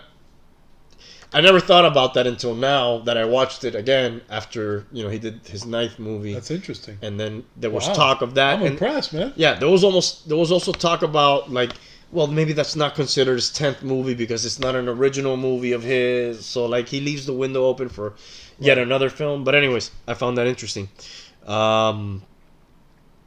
He also, in the movie, references Oronishi's best friend, which I'm forgetting her name now, the one that they chopped her arm off. They say, the one that's dressed like a Star Trek villain. So, like, he references Star Trek a couple times during that movie. And you're talking about the lawyer? Sophie Fatale. Yeah, lawyer, she was also the lawyer and her best friend. Yeah, right. Sophie Fatale is her name, I think. And in the beginning of the movie, I don't know if you noticed, or at the end of the movie, Uma Thurman is wearing that yellow Bruce Lee style Game of Death style Game of Death yeah. jumpsuit. Yeah, definitely a nod to Bruce Lee. Right. So I mean, like Tarantino's he's always throwing his little Easter eggs in there for you to figure it out, I mean, if you want to. If you care to. Yeah, there's like extra stuff. They're Easter eggs or whatever. Right. At the end of the movie, it says created by Q and U. I don't know if you noticed that. No. Quentin and Uma.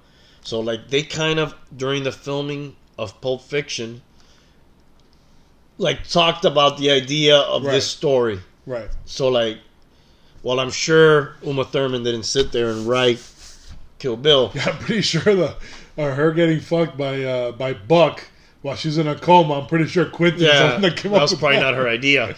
But she helped create the character. So that's why at the end of the movie, they had their little falling out too, where there was a scene where she crashed and like that he made her do it, and she wanted to do it with a stunt double, and she wanted to get the footage, and they didn't want to give it up, and there was a little thing. That's all. Gogo Yubari was another, which is Orenishi, Lucy Liu's personal bodyguard. If you like classic kung fu, I mean, I'm talking about the Morning Star with the chain. With the blade and the ponytail, the whole nine. I had to do that. The whole 9 yards. Crazy 88's another mention. Tarantino plays a crazy 88, right? Briefly, right. And also, if the fight, to me, the best. I would say my favorite scene or in the movies in the volume 1 and 2. I would say in volume 1, It's the really house one movie, right? It's one movie, That they but split it's just into so two. fucking long. Yeah, that they made him split into, but it's like one story. The House of Blue Leaves, That whole which scene, is the whole scene, which is from the volume 1 portion of it. Yeah, when badass. she goes and fights the crazy 88s, Go-Go, and Oranishi. Yeah, Forget about it. I like the dude they get and they just kind of like spank him and make him run away. Yeah, that was Remember? hilarious. The fat guy. Yeah. All right. I mean, yeah, Kill Bill's fun, dude. Don't get me wrong. You have it ranked higher than me. Right. I think I've learned to like it a little bit more over the years because I got to think of it like it's more like a comic book type thing because some of the things that happen, especially in the House of Leaves, are ridiculous, but it's, you know, it's fun. Very stylish, like a lot of his movies are. Soundtrack. Awesome. Yeah. I love the chicks playing the music in the House of Leaves while they're like all the stuff's going on. It's cool. All right, man. Anything else on Kill Bill before we go to the top winner? Which it's amazing to me that some people on their list. Nancy Sinatra, man.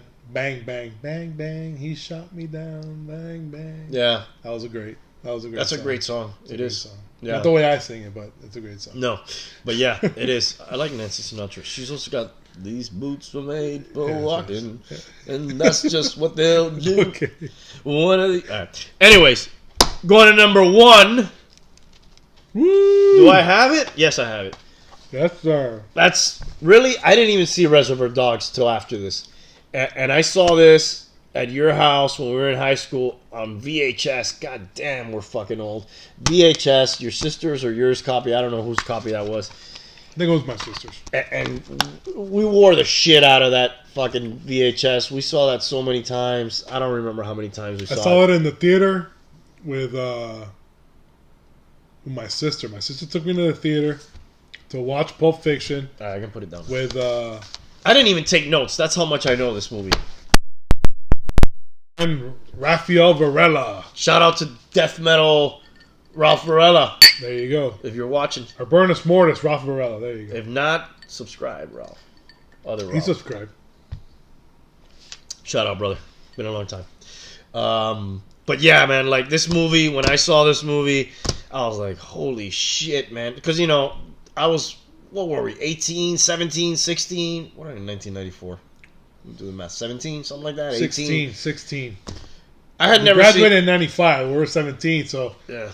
94, we were 16. Yeah. I was working at Checkers. We were working at Checkers. I worked there for like a week. They didn't have nothing like this burger, but yeah. And I had, you know, I wasn't a big movie guy, but, you know, I knew enough to where, like, I saw this movie, I was like, damn, I never seen anything like that.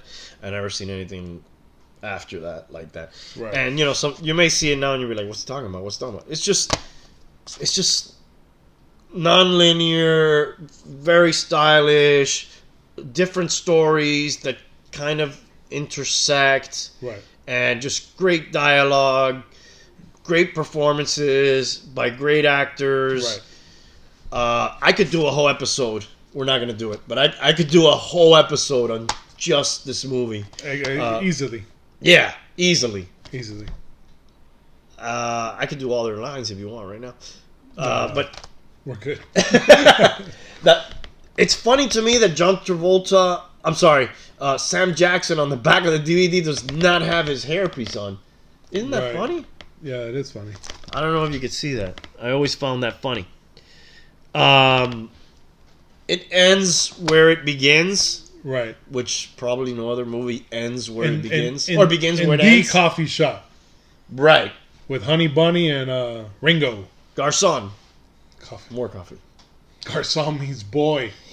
It does. So you've got great performances. Some of the cast. John Travolta in a comeback role. Sam Jackson. In a big comeback role. I don't think he had done anything since Saturday Night Fever. Well, let me tell you, he needs to be put in another Tarantino film because his career is kind of going down now. Yeah. He did pretty good in that OJ miniseries. I don't know if you ever saw that. Yeah. Is it Made in America or is it? There was two. There was an ESPN one and The People versus OJ Simpson. Right. That he was in. He was pretty good in that, but he did a movie recently that I heard was just Garbage. Absolute trash. He's like a stalker kind of guy Right. in the movie. Anyways, Sam Jackson, I think in a kind of like put me on the map kind of role. I would It say. launched his career. Yeah. Because I mean, he had been in what? And Coming to America for like 5 seconds. He had been in True Romance for like 5 seconds. I hope we have time to talk about that movie. Which he was fucking hilarious. Yeah. That scene is great. Yeah. He eats the ass and all that shit, right? That's what, Hey, the pussy, the ass, the every goddamn thing. Uma Thurman, I'm not sure how famous she was before, She but wasn't too famous. it put her on definitely the map. boosted her. Yeah, definitely. Her Harvey Keitel, he was a big time actor. I think still. Bruce Willis was pretty much one of the most famous ones from there. Yeah. Tim Roth. Amanda Plummer. Which one is Amanda Plummer? Amanda Plummer. We'll get back to Amanda. Maria de Medeiros. I think is she the taxi driver? I think so. Ving Rhames. Eric Stoltz. That's another one. Vin Rhames. Yeah. Vin Rhames. Eric Stoltz hadn't done anything since The Fly 2. But Vin Rhames definitely boosted Eric his Stoltz career. is in a movie that you might like if you like some Tarantino movies. It's called Killing Zoe. Have you ever seen Killing Zoe? Yeah, I've seen it. Yeah, pretty cool. Takes place in France. France seems to be like a theme tonight for some reason. Yeah. Rosanna Arquette, We which should be drinking some mentioned wine. already. Christopher Walken, badass scene with him. Oh, man. And The Watch. Let me tell you, my personal The favorite. Watch is up there on the kangaroo. One of my personal favorite actors of all time, Christopher Walken, man. I mean, this guy, King of New York. the way he delivers lines and like the whole and True Romance. when Yeah, he's that's talking, what, that movie's great, dude. when That it's scene like is that. great. When he's talking, when he's going back and forth with Dennis Hopper and he's getting interrogated, and I mean, it's awesome. But back to Pulp Fiction. Back to Pulp Fiction. Pulp Fiction is pretty much like, I would say, Quentin Tarantino's masterpiece. Absolutely. I mean, There's very little debate. it's in hard. that. It's hard to top. It's hard to put something else of his ahead I of mean, that. I could honestly say I've used a gazillion fucking lines from this movie. Well, allow me to retort. I would find it interesting that I thought kind of like it was just like, not me and you, but like not so big and mainstream until recently. I started finding it in a lot of like top 10, top 5 of all time. Yeah. Yeah. But did you find that interesting, or you're like, yeah? No, I found I mean, it like, very interesting. For me, it deserves to be there, but I didn't think it had that much mass appeal. I didn't think so either. But- Because Quentin Tarantino, honestly, like, you know, at work or, you know, other people that I talk to and stuff, like when you start talking movies with people, like a lot of people have mixed feelings about Quentin Tarantino. I mean, he's not really a guy that you're like, oh, yeah, his films are okay. No, he's not No, bad. no. It's either you love him Yeah. and think the guy's a fucking genius, or you fucking can't stand him. Like, oh, his movies suck. Oh, those movies are so boring. They're out of sequence. You know, all they do is talk in the whole movie. There's no action, you know? Dialogue driven, though. I mean, like if you're, Right. and I like that. I like, you know, I like it too. I mean, I think it's all personal preference. of but, course, But a lot of people don't like it, you know? A lot of people expect. those you people know, have no taste. Yeah, I wanted to say that, but I don't want to offend anybody. But, you know, honestly, like, I think the guy's a genius, man. Yeah. I think the way that guy, the shit that he writes and the shit that he comes up with, like scenes like with Marcellus Wallace, you know, they take a fucking guy out of dressed in all leather, Bring out the gimp. out of a fucking box, you know, with like hilarious. some sexual masochism shit, tie him up, It's funny. hanging from the fucking ceiling, The- from the roof, to watch Bruce Willis while he's there. Yeah, who's the pawn shop owner? The pawn shop owner, I forgot the guy's name, but he calls Zed. Zed is the cop, which is With the motorcycle. Right. He's Zed's like dead, that baby. guy. Zed's dead. So That guy plays like a main guy in Dusk Till Dawn 2. Do not ever watch From Dusk Till Dawn 2. yeah. 3, you can watch it. And if you're gonna watch part 1, right when it gets to like about 10 minutes left, cut it off. I kind of enjoyed it, man. I don't know, man. Those big-headed vampires don't really cut the mustard for I me. enjoyed Man. it a little bit. I mean, not as bad as I remember. don't get me wrong. The dialogue between the Gecko brothers and Quentin Tarantino, like hallucinating with the girl from Natural Born Killers. Yeah, it's even better the TV series. Telling I him, think. you're gonna eat my pussy out and all that. Yeah. That shit. But let's get back to Pulp Fiction real quick, and then we're gonna jump into some more of the movies that he was involved in. So, what's Pulp Fiction, man? It's a story, and it's several stories, and they kind of intersect. They're not told in order. They're all very stylish. To me, it's kind of a movie about these very cool two hitmen, right? And their sort of interactions with all these people. This is like two of my favorite characters. Yeah, one guy's been on It's vacation. I don't know who I like smoking more. Weed and hanging out in Amsterdam. Yeah, and he's kind of like one of these guys that's always reading and trying to like broaden his horizons and trying to be a little more than just a hitman and trying to act more, try to be a little more of an intellect. And then you got Samuel Jackson, which he's kind of like tired of the life, He's trying to look for like, what is he going to do after being a hitman? Walk the earth. Like a homeless guy. Yeah. You got no legal residence and, well, anyways. But he just... You can't help but getting into the lines, right? Right, that's about the this thing. And then it's two completely different guys. One guy enjoys still being a hitman and he's getting back into the life from, taking a little break. And the other guy's like basically looking for an outlet to get out of it, you know? And then you got Bruce Willis, which is played by, he plays the character Butch Coolidge, which is... I don't know if you can see the posters behind me of the fight. He fights Wilson. I don't remember that, but yeah. So he's like the moment of truth. He's a boxer, like, getting to the end of his rope. In the fifth, your ass goes down, right? Is that what he tells him? Or in the fifth? Is it in the fifth? In the fifth. Yeah. And that's pride fucking with you.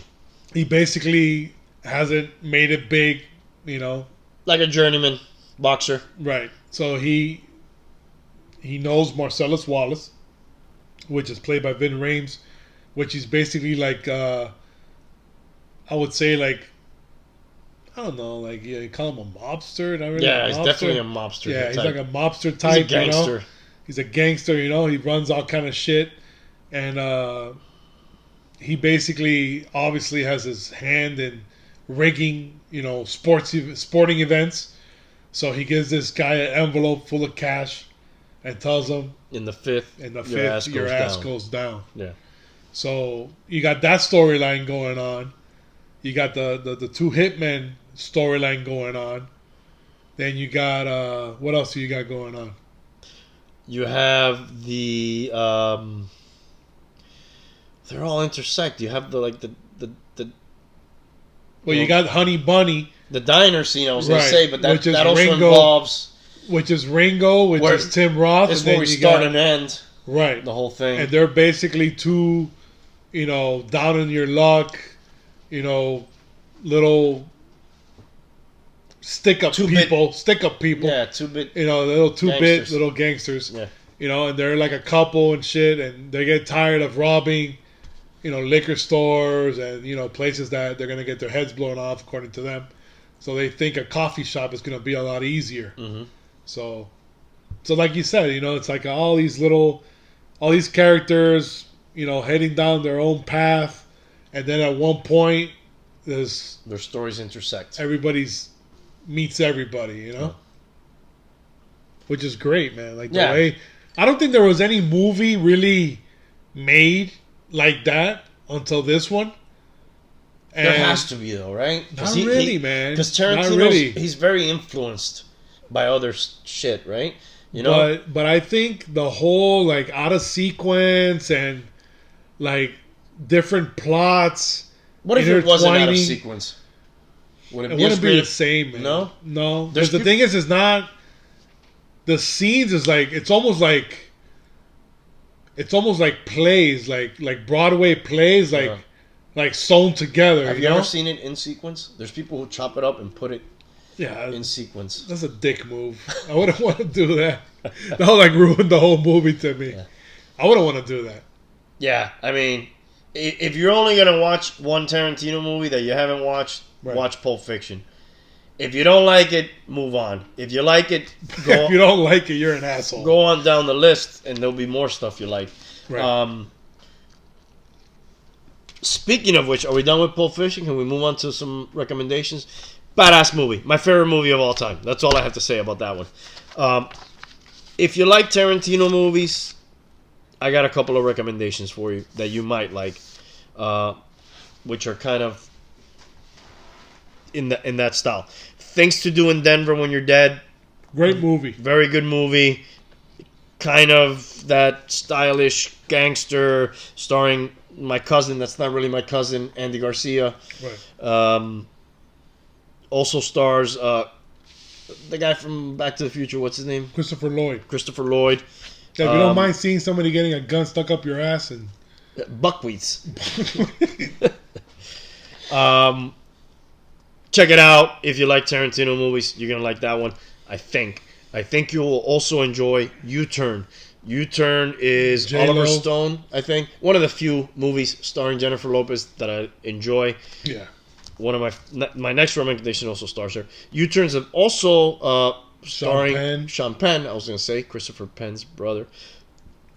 All-star cast. Powers Booth, who was in Tombstone, is in it. Right. Nick Nolte is in it. Who's the dude who married? I love how my brain works. The dude who married Lara Croft. Let me see if you even understand what I'm saying. Angelina Jolie. That's not Brad Pitt. Yeah, the guy from Bad News Bears. What's his name? Bad Santa. I can't think of his name. He's also in that movie Sling.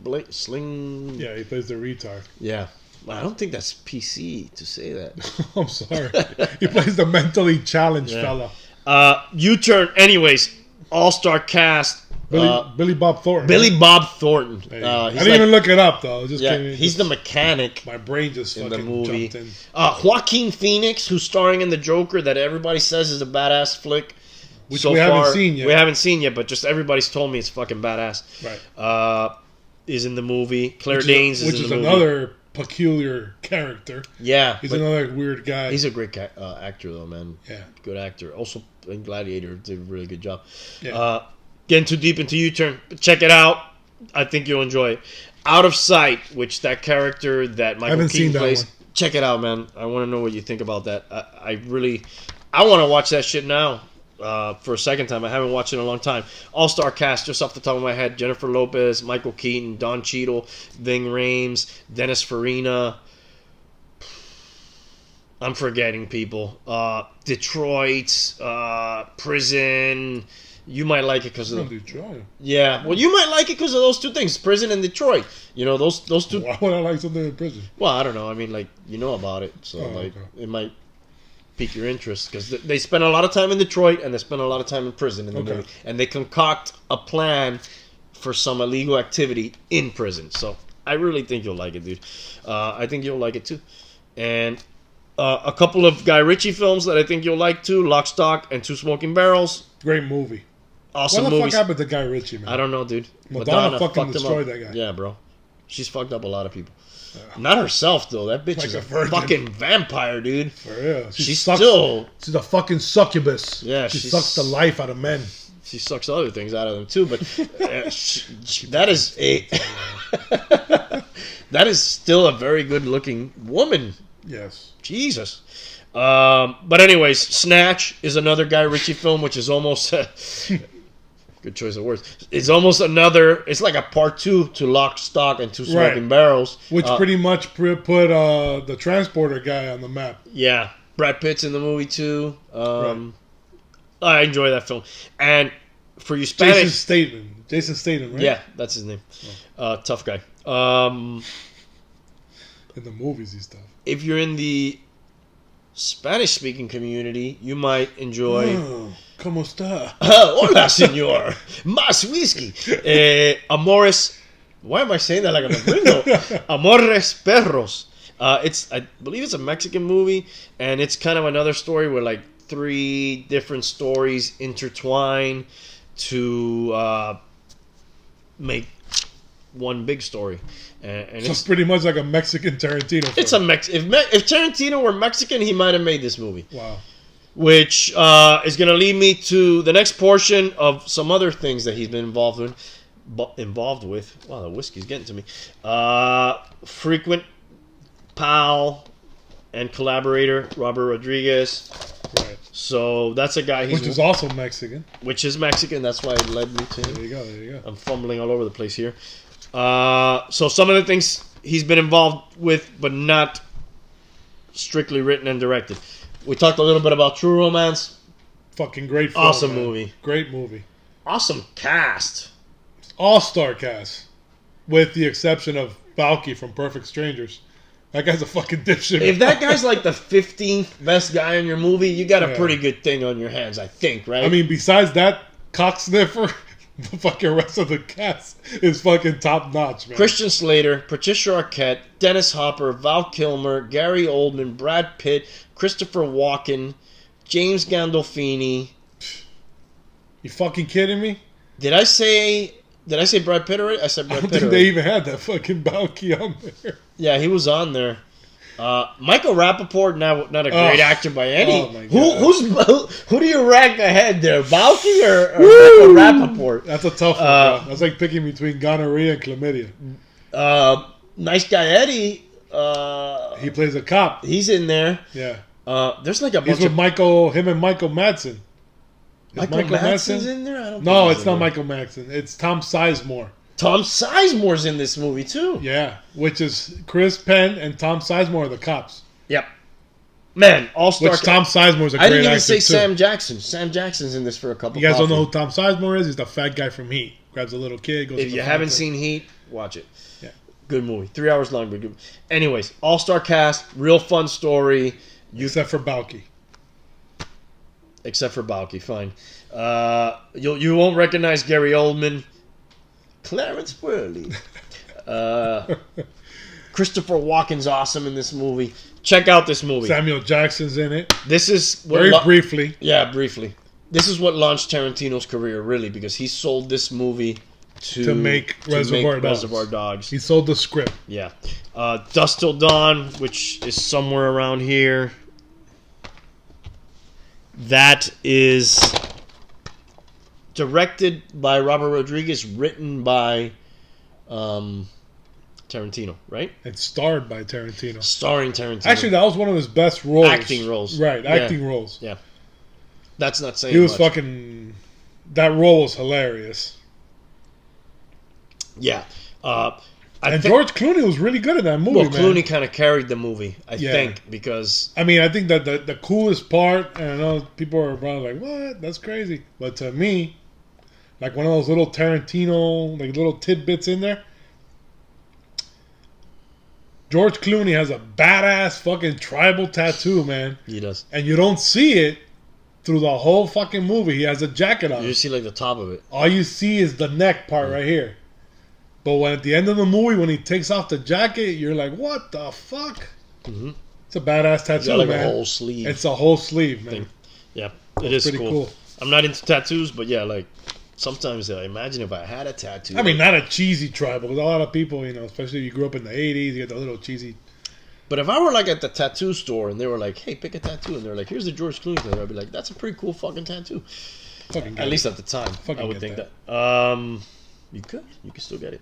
I'm good. It's kind of like a vampire movie. I mean, the vampires are pretty much like the last, like, Yeah.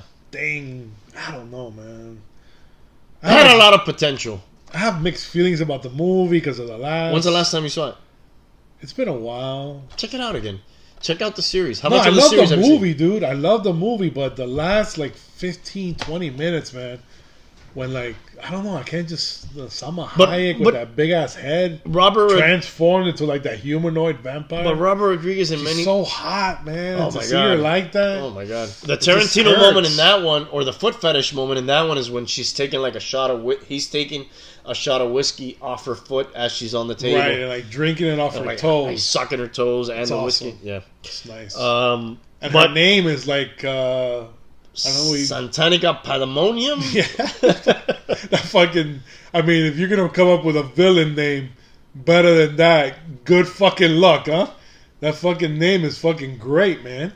She's at her. Santanica Pandemonium. Salma Hayek is at the peak of her powers in that movie. I Yeah. would say. I mean, I remember squeezing out a couple there. Whoa, hey, that's bonus footage.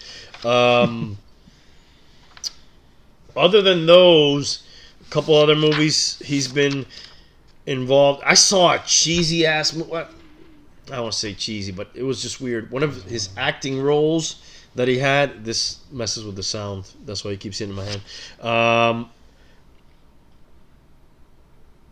He starred in a movie called Destiny Turns on the Radio.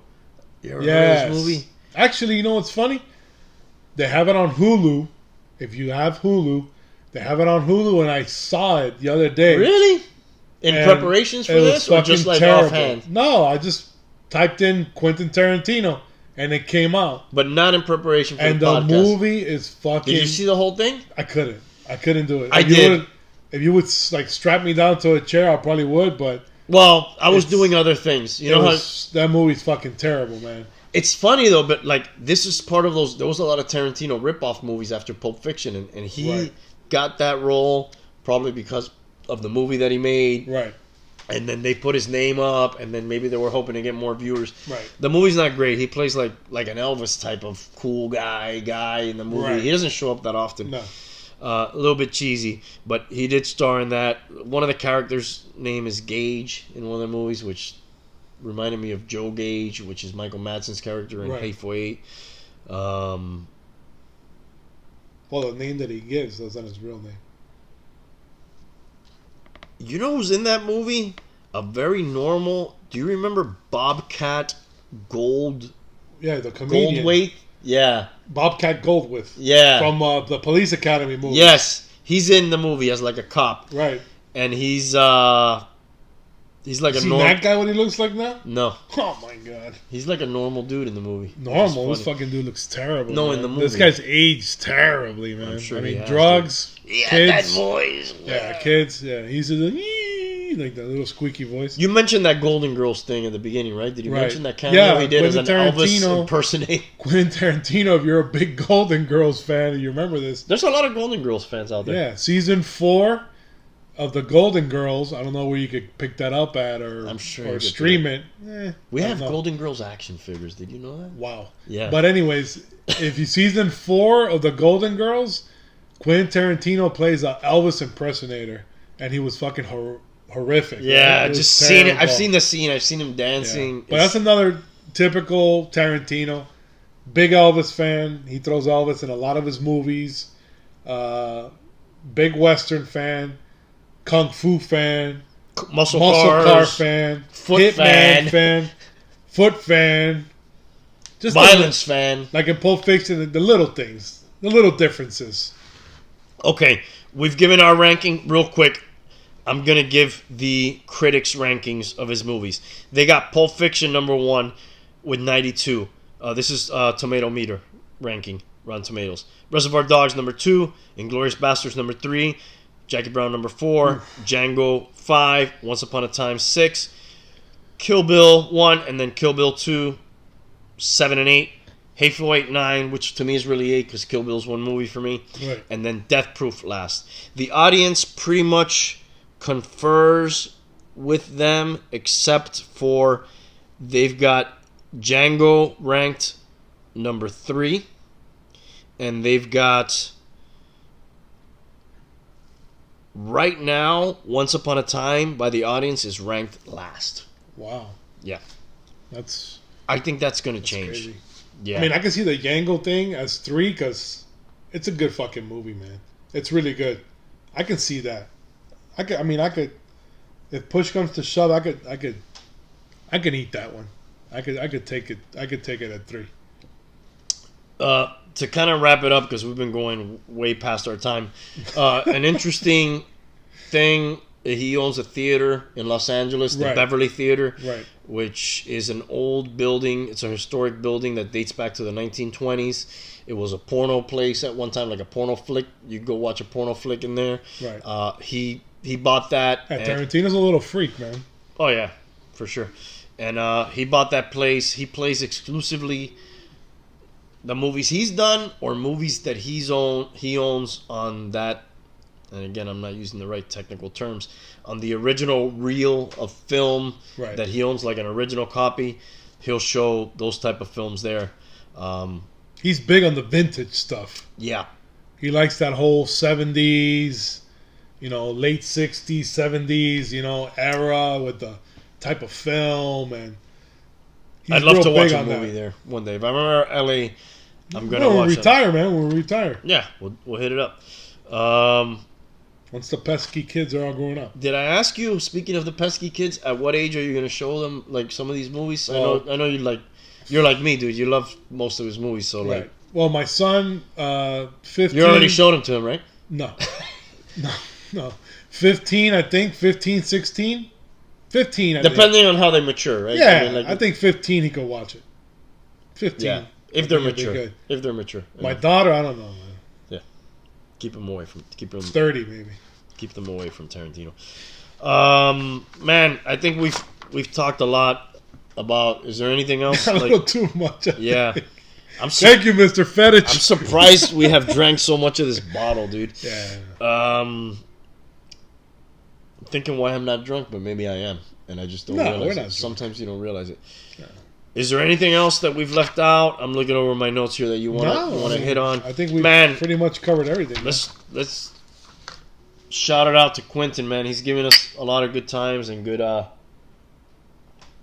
movies to watch. Thank you, Quentin. And he's given us this episode to talk about. The hourglass is way more than full. It's past his bedtime. Yeah, our glasses are almost empty. Yeah. Well, we refilled them a couple times. We refilled them a couple times. Guys, thank you for watching. Remember to help a goat out. Hit the like, subscribe, and notification button. And that's all we got for tonight, man. We'll see you next time. Yeah. Till next time, guys. Appreciate you. Thank you.